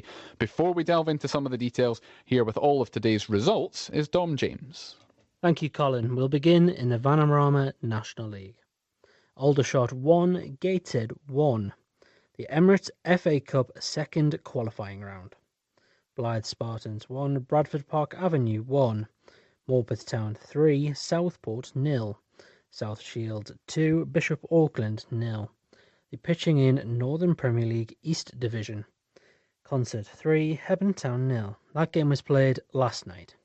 Ashington 3, Dunstan 1. Moving to the EBAC Northern League Division 1. Heaton Stannington 5, St Red Star 0. That game was played last night. Carlisle City 0, Shildon 6. North Shields 3, Birtley Town 1. Northallerton Town 1, West Allotment Celtic 7. Redcar Athletics 7, Sunderland RCA 2. And Whitley Bay 3, Newcastle Benfield 1. The games between Towlaw Town in Gisborough and Wickham and Crook Town were postponed. Moving to the EBAC Northern League Division 2. Billingham Synthonia 2, Redcar Town 0. Brighton and Croker Albion 1, Prudhoe Seniors 3. Those games were played last night. Bedlington Terriers 1, Washington 0, Brannan United 0, Sunderland West End 4. Chesley Street Town 1, FC Hartlepool 2, Chesley Street United 2, Billingham Town 3, Newcastle University 1, Newcastle Blue Star 4, and Yarmouth Eagles Cliff 2, Easington Colliery 0. The games between Bolden and Horden, Eschwinning and Blythe Town, and Jarrow and Thornaby were postponed. And in the Scottish Lowland League, Edinburgh University 1, Berwick Rangers 4. Colin. Dom, thank you very much indeed. So the big FA Cup story then was at Craig Park, which thankfully is where you were, Paul Dixon. A terrific afternoon in and for Morpeth. Well, wonderful football, Colin. It's as good as I've seen Morpeth. You'll hear when I'm going to chat to the manager. But they played wonderful football against a Southport team which come there after beating Kings Lynn last week 4-1. Spoke to that chairman and a few of them before the game. They really fancied their chance in an extended FA Cup run, but it wasn't to be. Morpeth won 3-0, and I caught up with our manager, Craig Lynch, after the game. Craig, 3-0, convincing victory today. The second round of the FA Cup, move on to the third round now. You must be delighted. Yeah, absolutely delighted. But like I said, Dick, as soon as I seen your face this afternoon, I thought we'd have a chance of winning because we never let you down when you come up here. But no, the lads were fantastic today. We've made a strong Southport side look mediocre, which is hats off to them, been brilliant. 3 great goals, and then we've controlled the tempo of the game for the last 20 by keeping the ball. So, look, we're in a brilliant position and roll on the draw on Monday. I've been coming up to Craig Park for a lot of years to see my good friend Ken Beattie, the chairman here. But I would say that's as good a performance I've seen from a Morpeth side for a long, long time. Yeah, I would tend to agree. I said about 8 weeks ago when we played Workington that was the best I'd probably seen in out possession. But today, like I said, Southport, Carver up front, he's made them tick, and Mickey and Jeff didn't give him a sniff. And then I can't really single anyone out because it was a perfect performance. And when you've got the likes of Ryan Donaldson and Ryan Womble and Tomo to come off the bench, it's great for me to turn around and see the quality that we've got, and that's not even including the lads that didn't come on. But we've dictated the play, we've looked at where their weaknesses are, where we can exploit them, we've got goals from it, and then to keep a clean sheet, that's back-to-back clean sheets, and I don't think anyone will want to come here in the next round. The draw's on Monday, and obviously the way you're talking there, it's a home draw you want, but you wouldn't be upset if you did play away.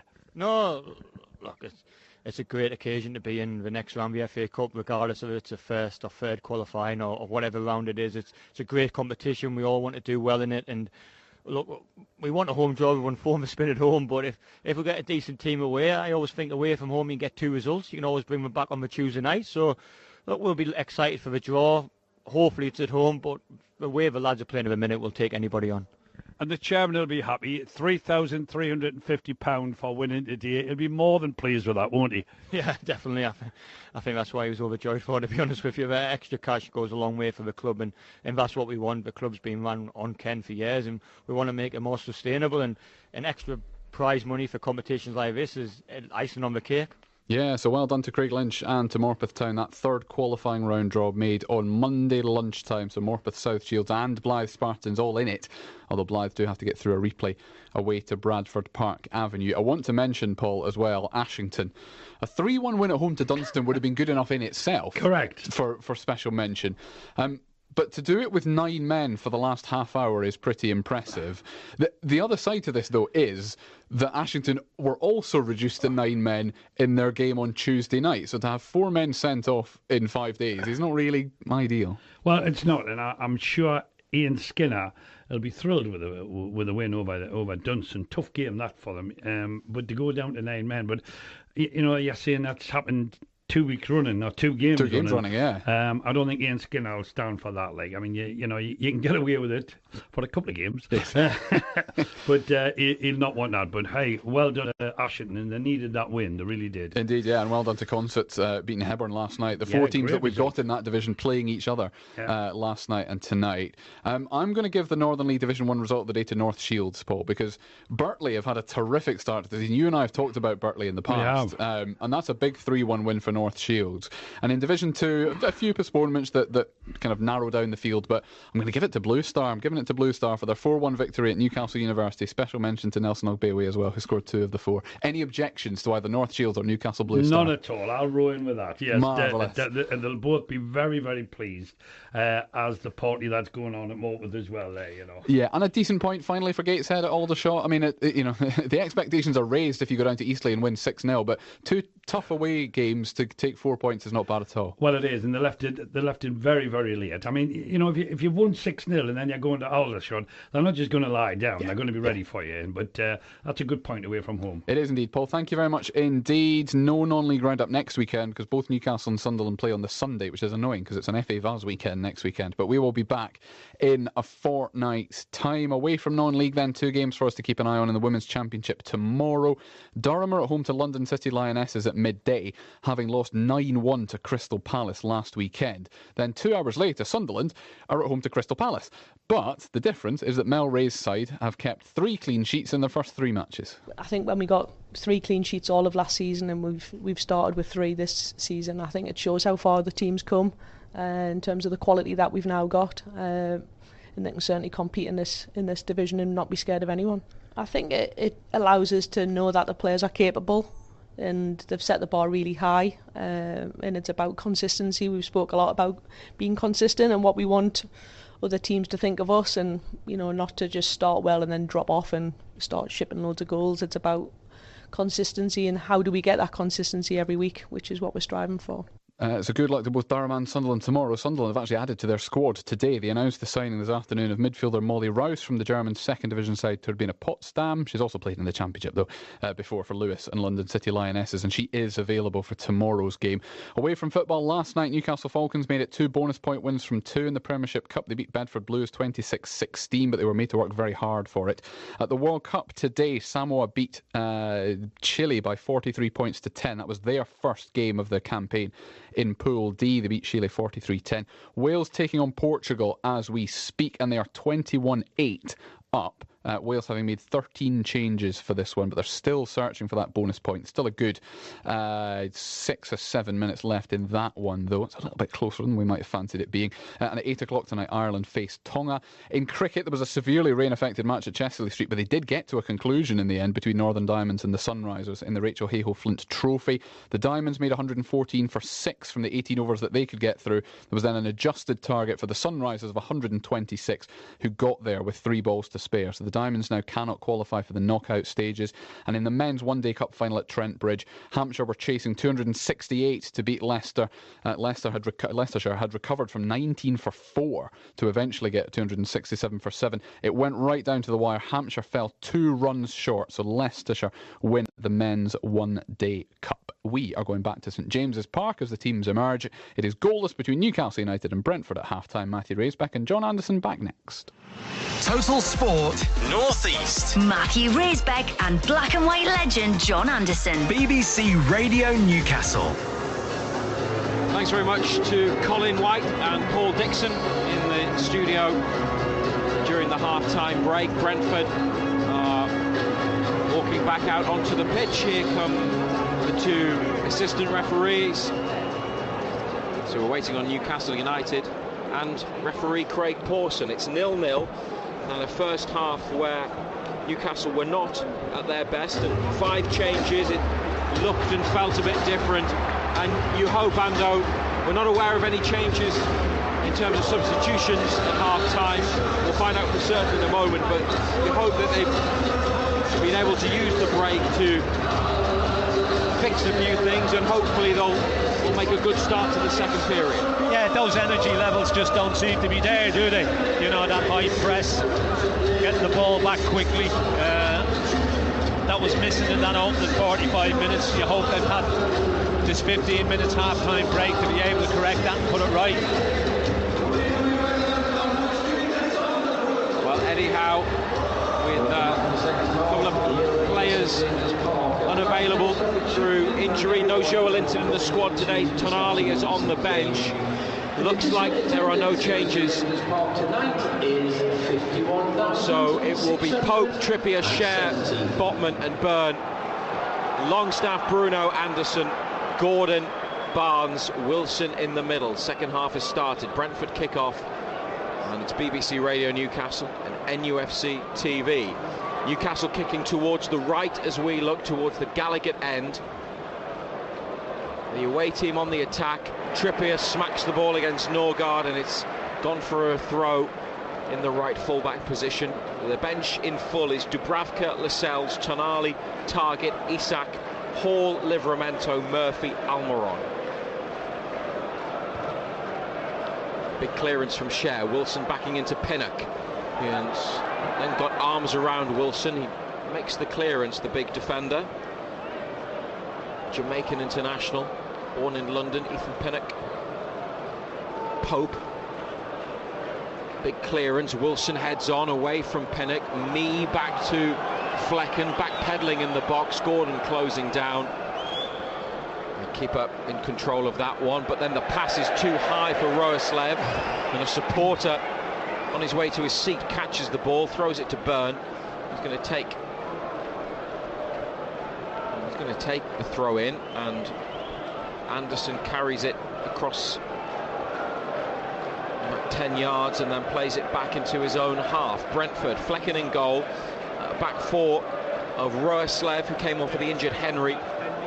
Back five, sorry, Collins, Pinnock and Mee, the central defenders, and Hickey, after Henry went off injured, moved from right wing back to left wing back. In midfield it's Jensen, Norgard and Janelt, and Burmo and Visser up front. Anthony Gordon's hurt himself making a challenge and is on the deck. He's holding just a clash of knees. He's holding the back of his left knee. Yeah, he just went to close down and there was a clash of knees, I think, with Hickey.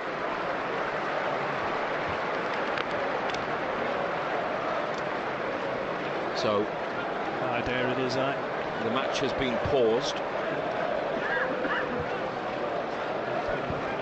Newcastle waiting for Gordon to get back up. Still in a bit of discomfort, but hopefully he'll be able to shake this off. And the game will restart with the referee dropping the ball on the floor for Ethan Pinnock. Outside the Brentford box, Wilson starts to close him down. It's lifted away. Trippier header taken under control by Visser. And Janelt now. Norgard on the halfway line, forwards to Mbeumo, who's tried to give Schär the slip, but Botman was covering and played forwards to Anderson. Wilson to Gordon. Down the right wing, Anthony Gordon. Wilson did well to link it up there. Gordon back inside to Bruno. Longstaff for Trippier, 30 yards from the Gallagher end goal. 0-0.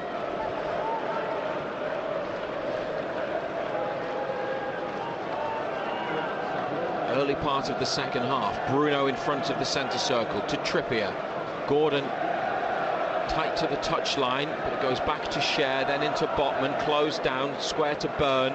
He gets closed down. And they've got Barnes available just past halfway. Byrne gives it and goes. Barnes turns inside, then outside, then a good ball to Anderson, on to Byrne, corner of the area. Byrne dispossessed. Had runners, he had options. Now he takes a throw.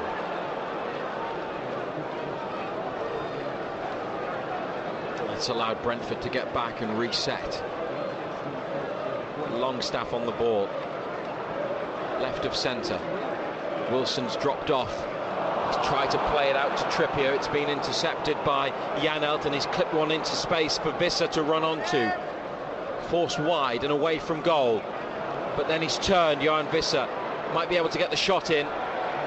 Enough pressure on him. And the ball trickles through to Nick Pope, who picks it up and rolls it out underarm to Trippier.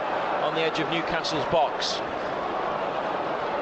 They look long for Gordon. Ben Mee wins the header. Then Hickey inside with a bit of a loose pass. Brentford just get away with it. Keep possession. Go back to the keeper. 0-0 here. Meanwhile, in Milan, Inter are 4-1 up in the derby over AC Milan. So, Newcastle's opponents on Tuesday not preparing for it in the way they would want in terms of a scoreline. Roeslev linking up with Norgard, and now Visser into the corner on the right. Cross is blocked by Botman. He'll have another chance to lift it in, and it's onto the roof of the net.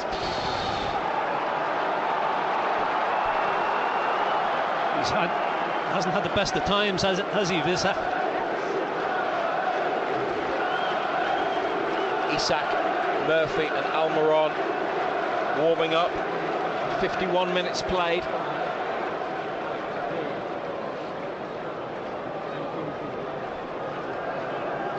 Pope with a goal kick.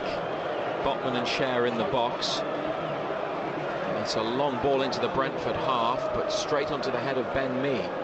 Norgard runs into Bruno. Brentford have it again, then they play it forwards where Schär heads it to Trippier, who sends it away. Roeslev, that's uncertain defending initially, but then he's hooked it clear. Anderson could have been a foul. Play on, says Craig Pawson, as Byrne takes Newcastle towards goal. Barnes back to Anderson, can't get the shot away. Gordon taking it out to the right, turns, comes back inside into the box to Wilson. Now Anderson, it's with Wilson, through for Trippier, hangs up across, headed away as far as Wilson on the 18-yard line. Back to Trippier, another Brentford clearance. Fabian Schär, deep cross, Flecken's punched it, could have let it go. Harvey Barnes with a delivery, Gordon rising, couldn't make any contact with the ball. No real intent from him, was there? He's got between the two defenders, he's got to throw himself at it. It's a great little ball played in. It's poor goalkeeping initially by Flecken. The ball comes in, no real intent, this gets between the two defenders. Got to want it more. So still no goals at St James's. Flecken. And a long kick headed out by Schär, who beat Mbermo in the challenge.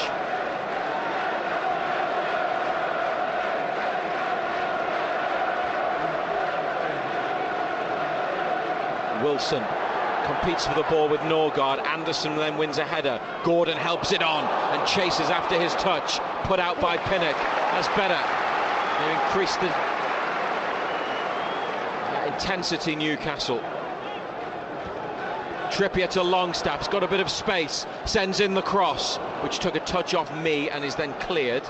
Bruno and Mbermo compete for the ball in midfield. Brentford in possession through Hickey. Back to Mee in front of the penalty box.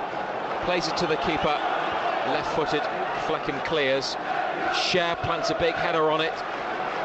Pinnock lets it bounce, and back to the keeper once more. Half-volleyed clearance. Byrne with a header infield. Anderson on. Nobody there in black and white though. It's light blue Brentford shirts who get it. And they play it on towards Mbermo, but Botman is able to head it away. Anderson makes a challenge, but the ball's gone out, and it's Brentford throw. 25 yards from Nick Pope's goal.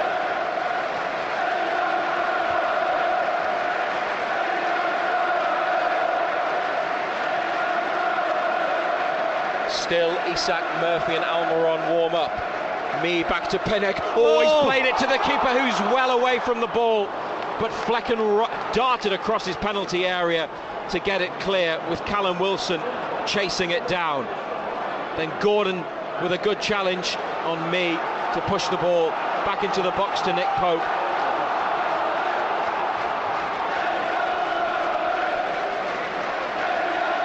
Trippier and Cher under pressure. Cher's ball forwards now towards Gordon. Wilson's gone behind him. Gordon's been hauled to the ground by Hickey, right in front of the assistant referee and the Newcastle bench.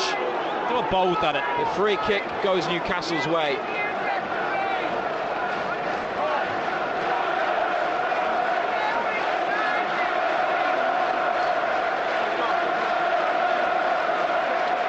Trippier, angled ball to Anderson.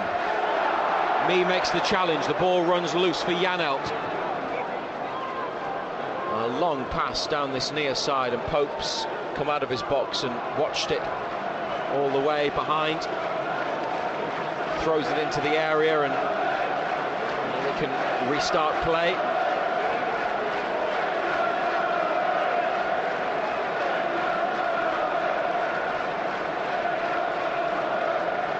And moved it to the left side of his 6-yard area. 11 minutes gone in the second half.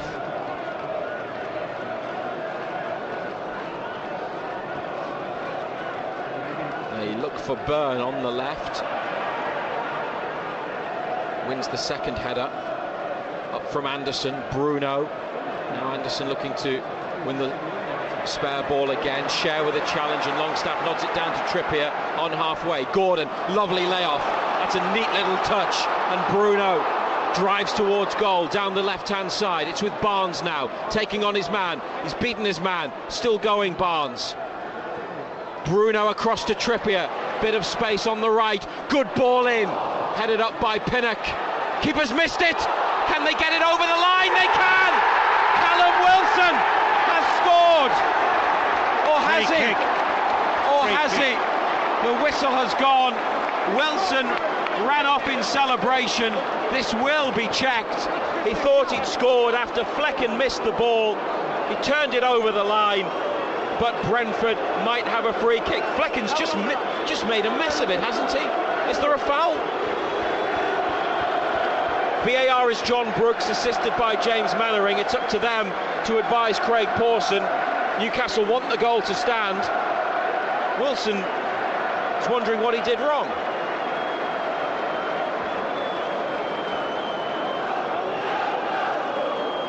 He hasn't done anything. That's a goal.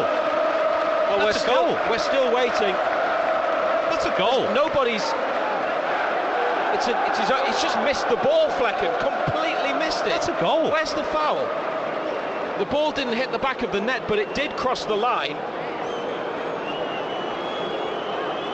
Well, it looks like they're going to get a free kick, Brentford. They are. There's nothing wrong with that goal. The goalkeeper's all over the place. Okay, he backs into him, he makes it back, but the goalkeeper's got... Unbelievable. VAR says check complete. It doesn't say who the foul was by. Brentford and the goalkeeper. Unless there's another angle that shows a foul that we haven't seen. Newcastle want offside against Visser, not given. His cross is cleared by Byrne. Callum Wilson denied a third goal of the season. Brentford on the attack through Jensen. Dangerous cross! Oh, and now what's happened? They appeal for handball, Brentford, but then, oh, Norgaard's going to be off, is he? Did he get a yellow card in the first half? Norgaard? Oh, it's Hickey. It's Hickey. It was Hickey, Goodness yeah. me. Oh, it's all Settle happening. down, Razor. We need to calm down. Yeah, calm yourself down. They look identical, in fairness, the two of them, from a distance. Yellow card for Hickey for blocking Nick Pope's throw out from the box. But the VAR decision, as I was saying, unless there's an angle that we haven't seen that shows a clear foul from the replays that we were able to see, then could be a high boot against a Brentford player for a foul on Trippier, maybe. Wilson's got it meanwhile, middle of the away team half of the pitch. Dan Byrne taking it on, giving it to Anderson, inside to Bruno. And they've slowed it down but still have the ball, United. Here it comes to Trippier. He's found a bit of space in this second half. Into the box to Longstaff. Gordon's gone down off the ball. Bruno. Gordon's got back up and has received the ball from Bruno near to the corner. Back to Trippier. Headed away by Pinnock in front of the keeper. Trippier heads it into the area again. Longstaff challenges with Norgard. And Botman to Bruno. There's not a lot of space. Brentford have got bodies back. And Gordon's pass is deflected towards Visser. He's carried it up to the halfway line and used it nicely. Back to Norgard and back through for Visser, who's got space. The through ball from Burma, but Cher is in the right place to play it to Trippier. And Kieran Trippier's done really well. Got the better of Janelt and a good ball to Longstaff, and they want him to drive on. Crosses halfway, clips it through. Good ball from Longstaff. Barnes might be in. Harvey Barnes, but a recovery challenge from Collins forces him out wide. Barnes beats one now on a run, then hangs up a cross, but there's nobody there. Hickey back to the keeper. Oh, Gordon's gone down over the top of the keeper. They want a penalty. Byrne, Bruno and Wilson go to the referee. Gordon is down off the pitch. What do you think? Gordon surely was caught. He's given it. He's given the penalty. Craig Pawson has pointed to the spot, and minutes after they were harshly denied a goal from Wilson, they're going to have the chance. Are they? From a penalty? Or is VAR going to get involved in this? Well, there's no clear and obvious error, so why should they get involved?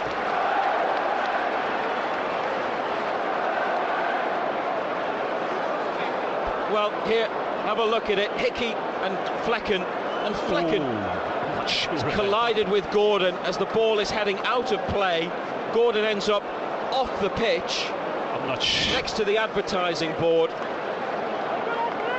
Brentford are continuing to talk to the referee. We've not been given any notification of a further VAR check, but considering it looks like they made a mistake for the goal that Wilson had ruled out, Newcastle would want to take this one. Kieran Trippier is trying to stop Ben Mee getting in the ear of Callum Wilson. Mee could get yellow carded for this, and he's been told to get away by referee Craig Pawson. Trippier, who gets involved when penalties are about to be taken, has given the ball now to Wilson, who stands on his own in the box, just away from the crowd of players. It is going to be a Newcastle penalty. Janelt now being told by the referee to get away. Big Dan Burns getting involved. And Flecken for the challenge on Gordon after he got away with one, the keeper, when Wilson had a goal disallowed. Stands on the 6-yard line, not the goal line, as the referee talks to more Brentford players and tries to restore some order. 63 minutes. They've not been at their best, but they have a chance to go in front through Callum Wilson from 12 yards. Wilson at the Gallagher end comes forwards and does what he does best, buries the ball into the back of the net. It's a really good penalty, and it's Newcastle United 1, Brentford 0. It's a quality penalty. I'd like to see the challenge again, mind. I want to see the disallowed goal again. Flecken is yellow carded for protesting.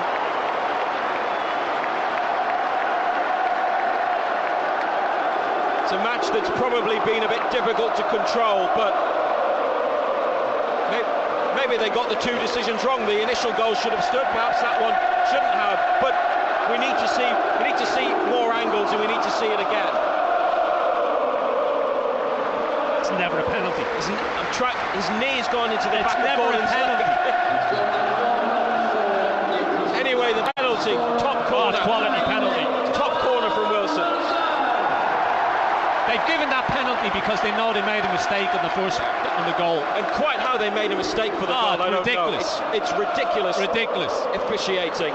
And I'm not blaming the referee necessarily, because VAR and the VAR assistant in there also looking at things somehow think, and with the caveat that we haven't seen every angle, think that shouldn't be a goal. But they've got a penalty, they've got the advantage. Brentford, though, through Norgard, go for goal at the Leazer's end, and it's well wide. And on the balance of play, they don't particularly deserve to be in front, Newcastle, but they'll take it, and my goodness, they needed it. No, it's been a strange type of performance.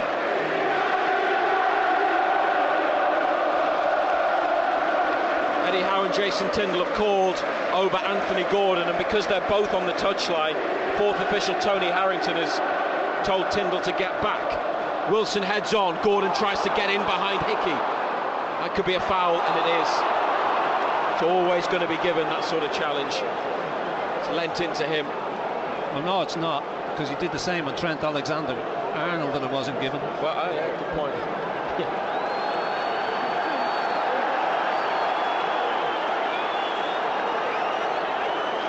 Callum Wilson making a nuisance of himself. Flecken with the free kick. Hickey in towards the corner on the left, away from Trippier. Good run by Hickey. Brilliant recovery from Trippier on the goal line, in the box. Ball has gone behind for a goal kick. This referee's been shocking. It's not been a match without incident. It's been a poor game. Yeah. It's been poor quality. I think he's had a difficult afternoon so far, but not helped by the VAR, John Brooks, the referee in the Liverpool game, but Newcastle have had history with him, and it just, I don't think there's a lot of faith in the decision-making process, is there, across football? No. But they are 1-0 up anyway.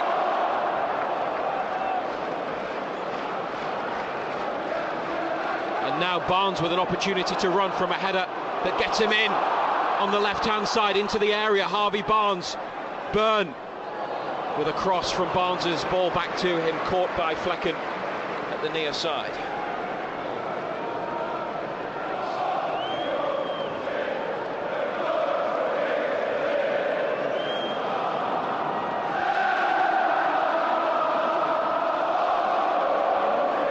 Ben Mee forward, share header inside. Anderson's got time, playing it back to Byrne in the centre circle.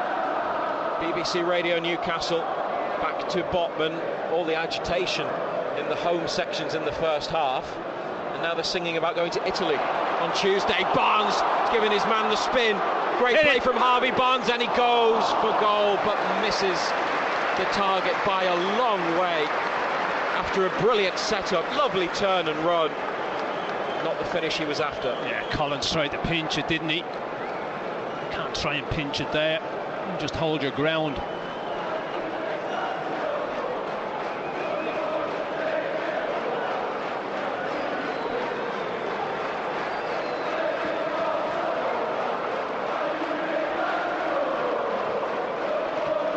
Jensen, the Brentford midfielder, with his long hair and a white hairband, helping it on. Bruno up to Wilson, takes it on his chest, back to Trippier, who heads it backwards, and then Share forwards. Oh, Anderson's headed it with Wilson behind him, obviously not the communication. Brentford have possession. Bruno putting the pressure on and nearly forcing an error, applauded by Eddie Howe, as the visitors go back to their goalkeeper, and a short ball to Pinnock on the edge of the penalty box. Back to Flecken and lifted out to this near side. Mee takes it down, and then Pinnock sticks his left boot through the ball. Share volleys it out. Ben Mee's gone down with an injury, and the match has been stopped. Isak, Tonali and Murphy warming up. Almiron's coming back to the bench.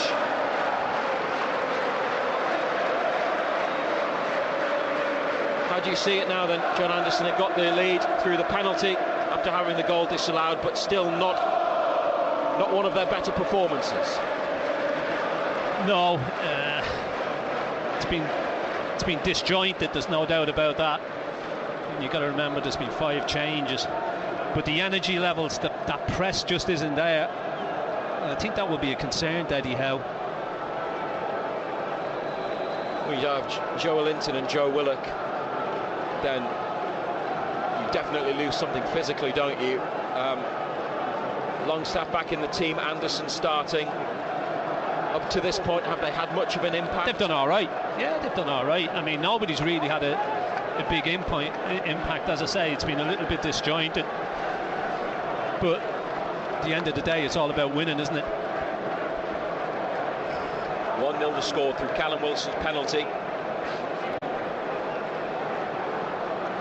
A third of the season. He scored 14 in his last 17 Premier League appearances, Wilson, despite only starting 7 of those games. He's had a brilliant few months either side of the summer break. Came on for England in Scotland the other night. No mistake from the penalty spot this evening. Brentford are going to make 3 changes. They're on the attack at the moment. They're looking to win a corner, but the ball is won back by Newcastle. And it's Anderson chipping it forwards to Barnes. They want a free kick, they don't get it. Visser in the area now, off target. He's been awful. With a right-footed shot from 10 yards. Hasn't even got it on target. Here are the changes then. And Brentford are going to bring on Neil Mopé, who rejoined them on loan from Everton for the season. It's his second spell at Brentford. He replaces Ben Mee. Kevin Schade, the 21-year-old German forward, is coming on for midfielder Vitaly Janelt. And they've also taken off Christian Norgard, and Nigerian international, a straight swap. This midfielder Frank Onyeka is his replacement. Triple change from Brentford boss Thomas Frank. Newcastle leading 1-0. Eddie Howe yet to make a change. Trippier looking for Wilson, cut out, Longstaff wins it back, Gordon on the right wing, Wilson making a forward run through the middle. It's come to Anderson, Byrne is with him, and Barnes too, corner of the area for Harvey Barnes. Deflection on the cross, corner kick left hand side. Stick it right in on top of this keeper. Just hang it right on top of him.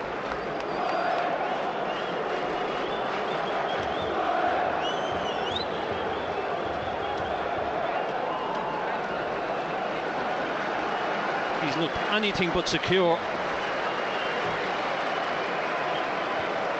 Now then, the corner kick. And look at what Newcastle have done. They've done what Brentford were trying to do in the first half. They've put everybody in the 6-yard box. Just the goalkeeper is surrounded. Yeah, put everybody on top of the keeper. They'll probably give him another free kick when the ball comes in. Anderson back post. Bruno just ahead of him. Wilson slips as he starts to make a move. Dan Byrne just being Dan Byrne and using his size. Barnes and Gordon edge of the area. Brentford haven't put anybody up. Trippier to take the corner kick. It's into the middle of the box, punched by Flecken, came off his line and got there. Barnes back to Longstaff, and over to the far side it goes. Byrne heading it on and put out of play. A United throw 30 yards out.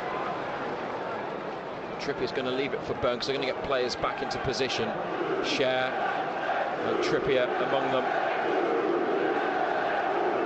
Now the throw is taken. Jensen gets his boot to the ball first. Alison Burmo taking it back towards his own corner, and pass down the line, which is straight to a black and white shirt.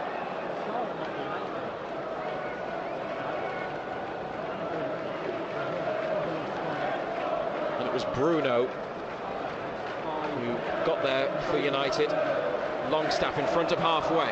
Got a man at his back, helping it on. Anderson, now Byrne. Deflection, and it takes it onto the roof of the net. He was looking for Wilson in the middle. They have another corner, this time from the near right-hand side. 1-0 the score. All of a sudden it's starting to open up, space starting to appear. one or two tired Brentford legs out there. Looked like one or two of them are starting to tread water. Coaching staff having conversations on the Newcastle bench as well. Isak, Tonali, Murphy warming up. Callum Wilson's penalty separates the teams with 15 to play. Referee saying wait to Trippier. There's a problem. He is discussing a situation, seems to be with Neil Mopay, who usually gets involved. VAR checking possible penalty for handball. VAR check. VAR checking possible penalty for handball. Off the Dan Burn cross, check over. Mads Roerslev was the Brentford player involved. Most of the crowd. Where did that appear from? Most of the crowd hadn't seen the big screen because they were watching this end to see the corner come in, which has been taken and then headed away. Then Barnes does well with Onyeka, who ends up on the floor. Referee doesn't give anything. Newcastle want to play on. Brentford want the ball put out. Now the referee stopped it. It's absolutely. It's a head injury. Well, why didn't he stop it immediately when he's looking at the two players colliding? If he thinks it's a head injury, and it might be, you've got to stop the game. But he should get yellow carded for that, because it's gone absolute. Nothing's happened to his face. Nothing. That is. I mean, it looks from the angle we've seen. It looks like it's neck at there's worst. nothing. Exactly. It's absolutely nothing. The referee obviously realises that and then thinks, oh, well, it could be a head injury, so he's got to stop. Well, he did blow initially or let it go. But he didn't blow. He hasn't blown initially all game. As we were saying earlier. And Onyeka's fine. Of course everything go. Of course he's fine. And Newcastle, who had the initiative, who were heading towards the Brentford goal, now have to go back to halfway. But maybe they can still make something from it. 1-0 up. Bruno. Looking to go through the middle, header away by a defender. Bruno then makes a challenge on Visser. Ball has still come to Brentford. Schade trying to take it on. It's rebounded nicely for Visser. Newcastle a bit unlucky. Then Schade away from Anderson into the box. Pope pats it down, and then Gallagher's at the second attempt by the near post, and a quick play out, underarm to Trippier, into Bruno, onto Wilson. Challenged by Collins. Wilson is down, nothing given. Home fans are angry. Wilson gets up. Brentford on the attack in the final third. Then they play it backwards to Pinnock. And Collins along halfway to Roerslev. BBC Radio Newcastle. We'd like your views on the game afterwards. Text 81333, put BBC at the start. We'll be here to go through some messages after the match. It will be around until about 8 o'clock. It's Brian Mbeumo now, bringing the ball under control on the right wing, near to the edge of the penalty area, or in line with the edge of the penalty area, I should say. Matthias Jensen back out wide, and Mbeumo with another opportunity to take on a defender. Rolled it back, the cross from Roerslev, involved in the VAR check a few moments ago. Barnes with a swinging clearance, it's onto the head of Jensen in midfield, and Onyeka, who finds a teammate. Almiron is ready to be brought on. Pinnock forwards, Pope's going to get there. Caught by Gordon, Pinnock, and he's down, and Newcastle are playing on. Brentford without one of their defenders as Newcastle attack. Bruno to Gordon into the penalty area on the outside, hangs it up to the back stick, headed down towards Wilson, and big appeals for handball, and penalty is the decision from referee Craig Pawson, and Brentford are going mad because Pinnock was down off the ball, but it's a penalty, it's a handball at the back stick, and Callum Wilson will have another chance from 12 yards. An opportunity to score his second goal, because Craig Pawson for the second time today has pointed to the spot. It was Mbeumo, and it's clear handball, Ando. Well, his hand's out in front of him, he heads it back, hits his hand. In the modern day, it's a clear handball. The big centre-half Pinnock, though. That's scandalous what he's done. His team's in bother and he's lying down, and there's nothing wrong with him. So they get exactly what they deserve. Newcastle lead 1-0. VAR's looking at it now. Oh dear me. It's been one of those days, hasn't it? I tell you what, we're obviously looking to watch a Newcastle win. I can't wait for this match to be over. Oh, referee's been shocking. Referee's been a shambles. Well, wonder what section of the guidelines relating to handball that they are considering here. Referee's going to look at it at the monitor to potentially rule this out. The arm is out, the ball's hit him. It's Barnes, isn't it, at the back post, the header down onto Mbermo. It may have hit one part of his body and then gone onto his hand, and that could be their justification for this. John Brooks is the VAR, but as we saw earlier with the nonsense over the disallowed goal, you never quite know what you're going to get. Craig Paulson's looking at it. Has he been climbing on his back? Are they saying, well, but they're not saying, that VAR is not saying on the graphics that are being shown at St James's Park that they're looking at a foul by Barnes. Referee. Oh, no penalty. What's he given? He says no penalty. No handball. Well, it is. It's touched his hand, but the decision is no penalty. Your decision, no penalty, no handball. Brentford are incredibly lucky, and after what happened with Onyeka a few minutes ago, it would have been perhaps justice served if Newcastle had scored when they had another player down who was all right. The change then is Barnes coming off and Almiron coming on. And Gordon goes to the left wing. Yeah, he's done all right, Barnes, hasn't he?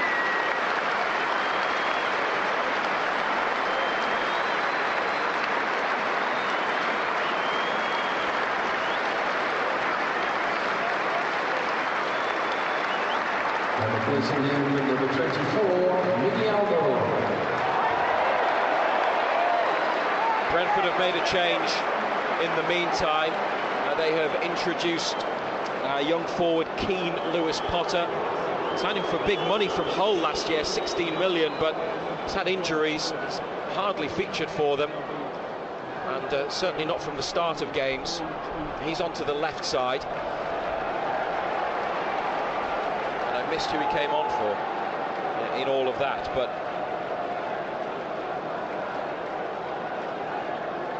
we are playing again. The second Newcastle penalty not given. A goal which appears to be wrongly disallowed, but they do lead 1-0 through a Callum Wilson penalty. BBC Radio Newcastle. This is Lewis Potter into the box, gets it back from Visser, has a shot charged down on Yeka, pulling it under control on his thigh, edge of the area. Now back into the box for Visser. Well defended. Share out for a throw.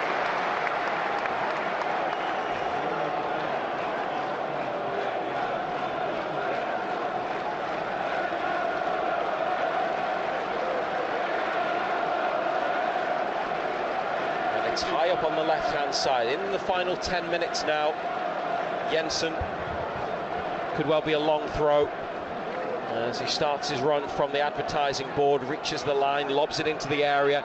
Good Newcastle header, then a second Brentford header, then Wilson away, then on by Almiron, the substitute, and Wilson putting pressure on Roerslev, the last man back, and Burmo and Jensen down the line. Lovely touch. Lewis Potter gets around a sliding challenge, chips it to the back stick. Oh, and it's bounced in the 6-yard box and is caught by Nick Pope. Got to stay on your feet. Guimaraes goes to the ground, just stay on your feet.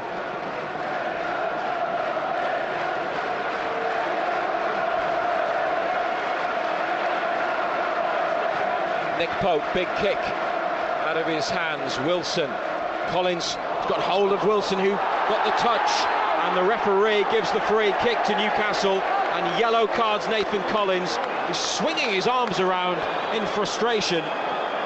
It's a free kick. It's a free kick all day. Collins is too tight to him. He just rolls him.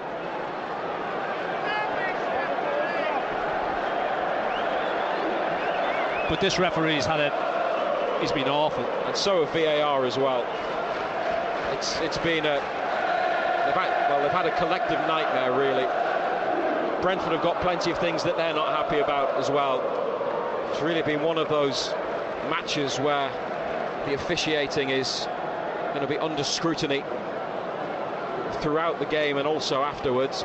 Newcastle just need to make sure they keep hold of their lead, extend it if they can, but definitely win.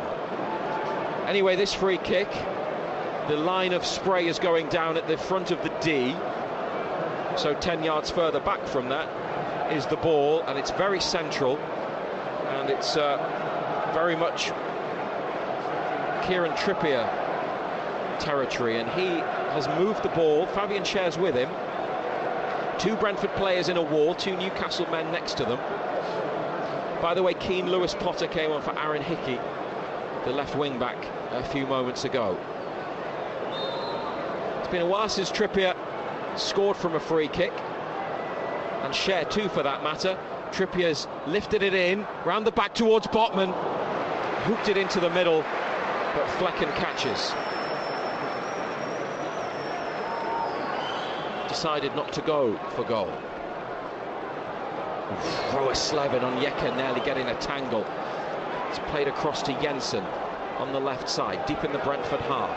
A forward ball to Lewis Potter, takes it on the turn but passes it straight to Trippier, onto Almiron, inside to Bruno, who shifts it, then moves it to Wilson. Could go to Almiron again. It is Miguel Almiron, corner of the area. He's turned and brought it back onto his left boot.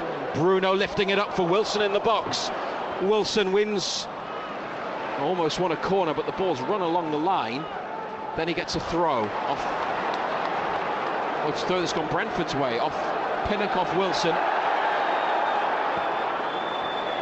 Schär makes a challenge. It comes to Lewis Potter. Trippier gets something on the ball, and Longstaff then dispossessed by Visser.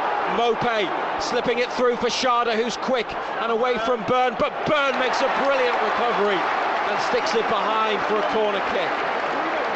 Can't keep losing it there, Sean Longstaff. Just inviting trouble.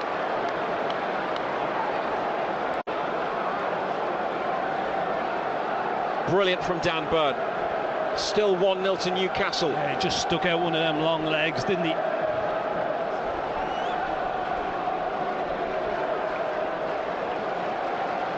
And we've got around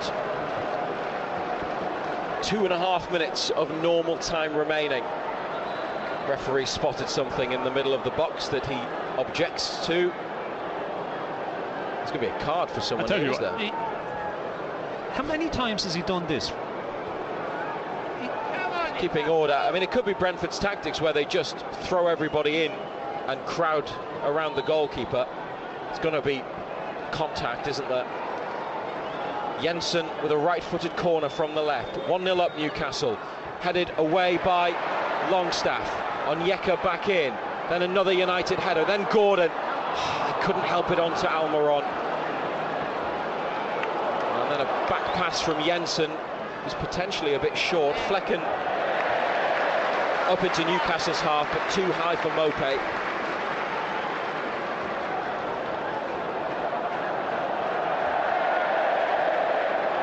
Mopé throws the ball towards Trippier, who lets it hit him and roll onto the pitch. Referee goes to speak to Mopé. Could be a lot of time added on. Callum Wilson scored the goal. That means Newcastle lead 1-0 on BBC Radio Newcastle.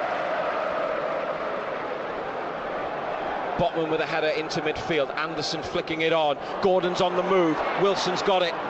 He's taken a touch off a Brentford player. He's outnumbered, I think, Wilson. And then Roeslev back to Flecken. Out to the right-hand side to Collins. Surprised that he has made only one change, especially with Tuesday in mind. That's probably why he's only made one. That's the other way of looking at it, isn't it? Brentford pass the ball forwards, but out. They aimed it towards Mbermo on the right.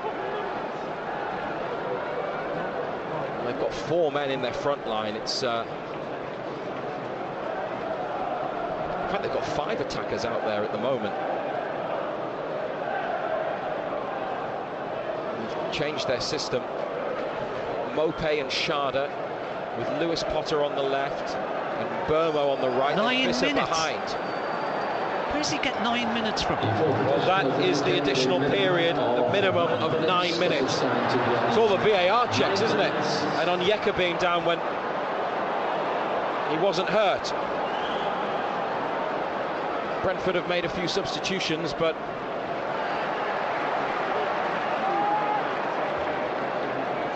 minimum of 9 additional minutes. Throw for the away side, left wing.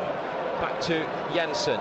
Collins, 6'4", big defender on halfway. Onyeka fouled by Bruno. That is a free kick. Easy decision.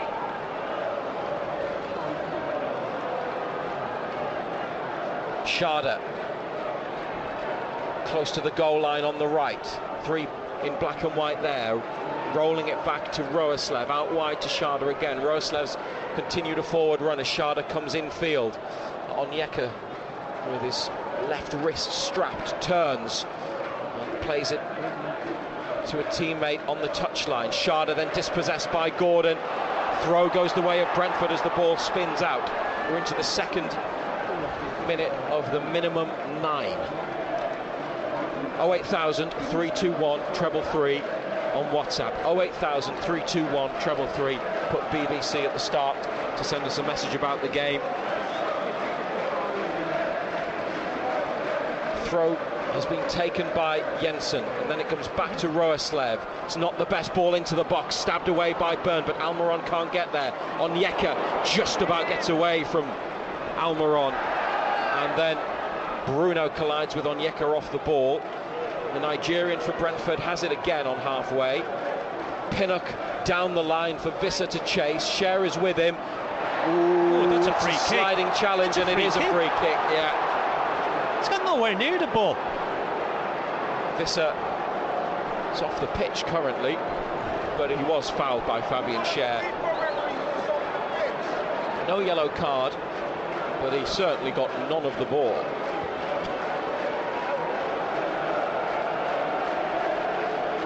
This is a situation they're going to have to defend carefully. They haven't committed anybody forwards, Newcastle. Everybody's up for Brentford. The keeper's almost on halfway. Roeslev's on the edge of the D. And they've got Jensen and Mbermo next to the ball. It's close to the corner on the left. Almiron, the only Newcastle player between the ball and the box. He's nicked a couple of extra yards. He's still moving closer to the ball. It's right-footed to the back post. Pope's come flying and missed it, and it's gone behind. It's hit either Mopé or Visser. They were both there at the back post. It's a goal kick, but Pope came and didn't get there. Oh, it's all over ball the place, in. the keeper. It's in no man's land. What a chance. Thankfully, all the chances have fallen to him, Visser.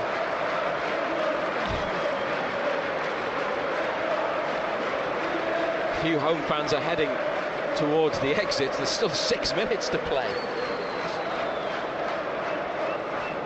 It's 1-0. They've had one ruled out, which was ridiculous. They've had another penalty given, but it was overturned. The goal that they scored was Callum Wilson from the penalty spot, and it was a brilliant penalty. But it's not been Newcastle at their best. But you said earlier, Ando, it's the result that's most important today. And they want their 2nd win of the season. Wilson trying to get it forwards into the penalty box. It's Flecken, and he's put it out of play. He doesn't fill you with confidence at all, does he, the keeper? He replaced David Raya as their number 1 after he moved to Arsenal in the summer transfer window. Byrne with the throw. Wilson in the corner, backing in. He's got 2, now 3 defenders there. Still got the ball, Wilson. It's a really good effort. Then they want to throw As Gordon makes a challenge. Is there a yellow card for Wilson? Yes. Did Gordon get one as well? It might have done for protesting.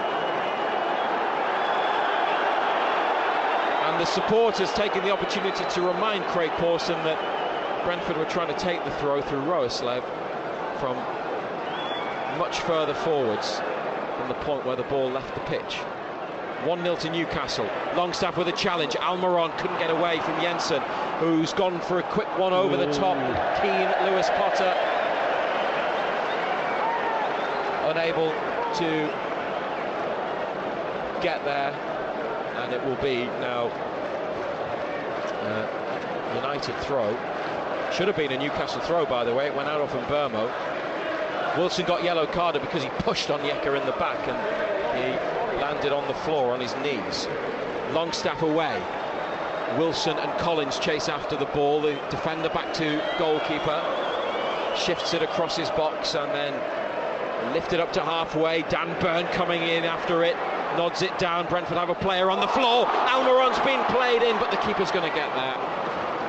And Roeslev gets up.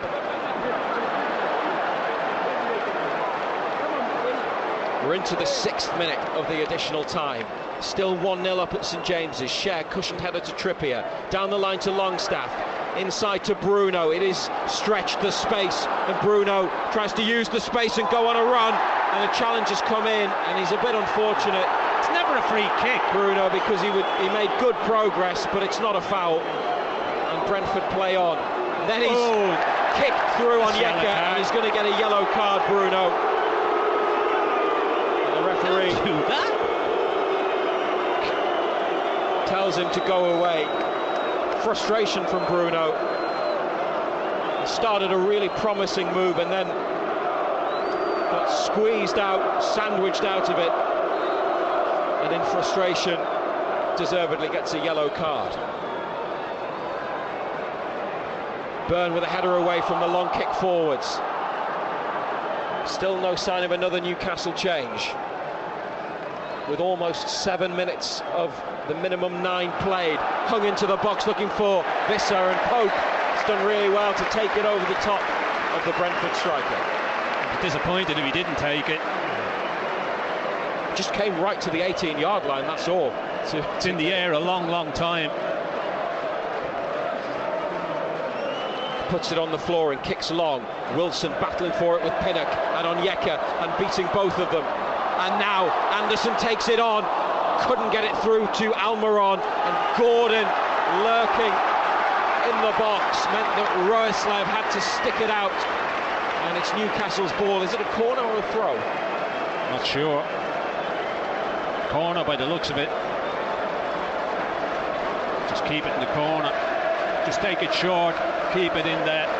Ball just wouldn't go quite where they wanted it, but this is the end of the pitch they need to be at.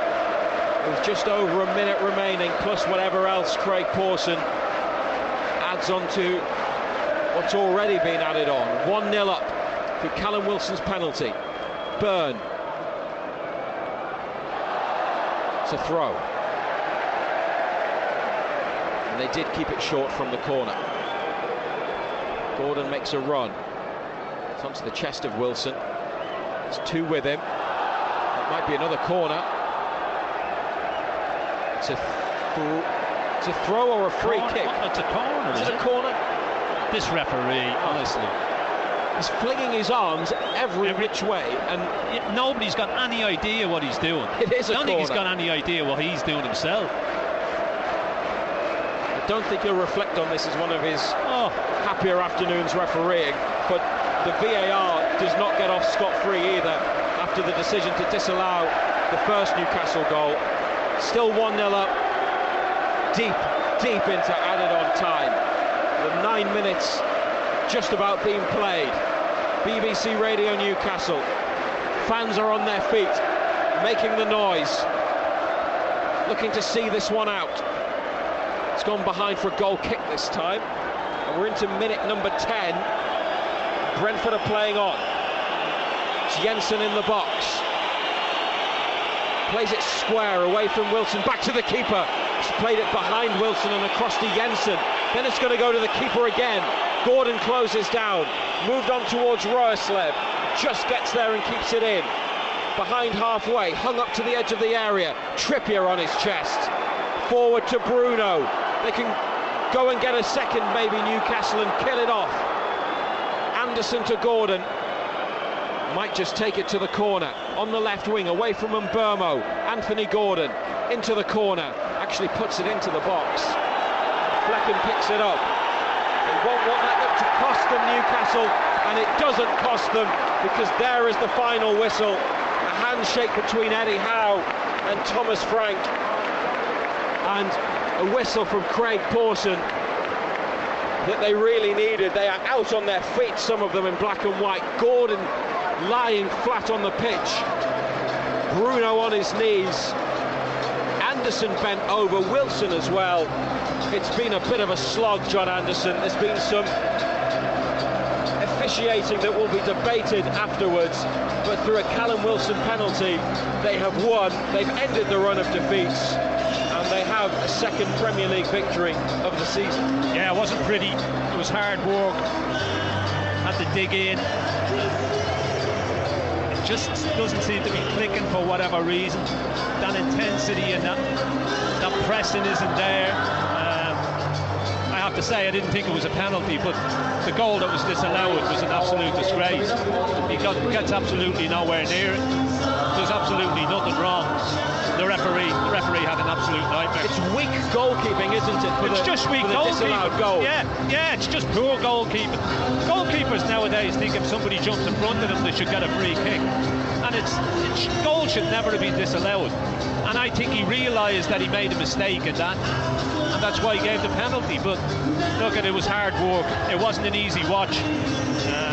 There wasn't a great deal of quality about it, but it's a win. It was a win that was badly needed. It's a win that's taken them up to 11th in the table. They are above both Manchester United and Chelsea in the Premier League standings. They've also kept a clean sheet today for the first time this season. It's only a third in 22 Premier League matches, going well back into the winter and the middle part of last season. They've managed to do that today, despite Brentford having a few chances, but Johan Visser was involved in a lot of them, didn't have his shooting boots on. I mean, it wasn't as though Nick Pope was particularly busy, though, in terms of making regular saves, but... Well, neither keeper with. Yeah, neither was Flecken. I mean, it's all right saying Pope didn't have a save to make, but I don't think Flecken had a save to make either. You know,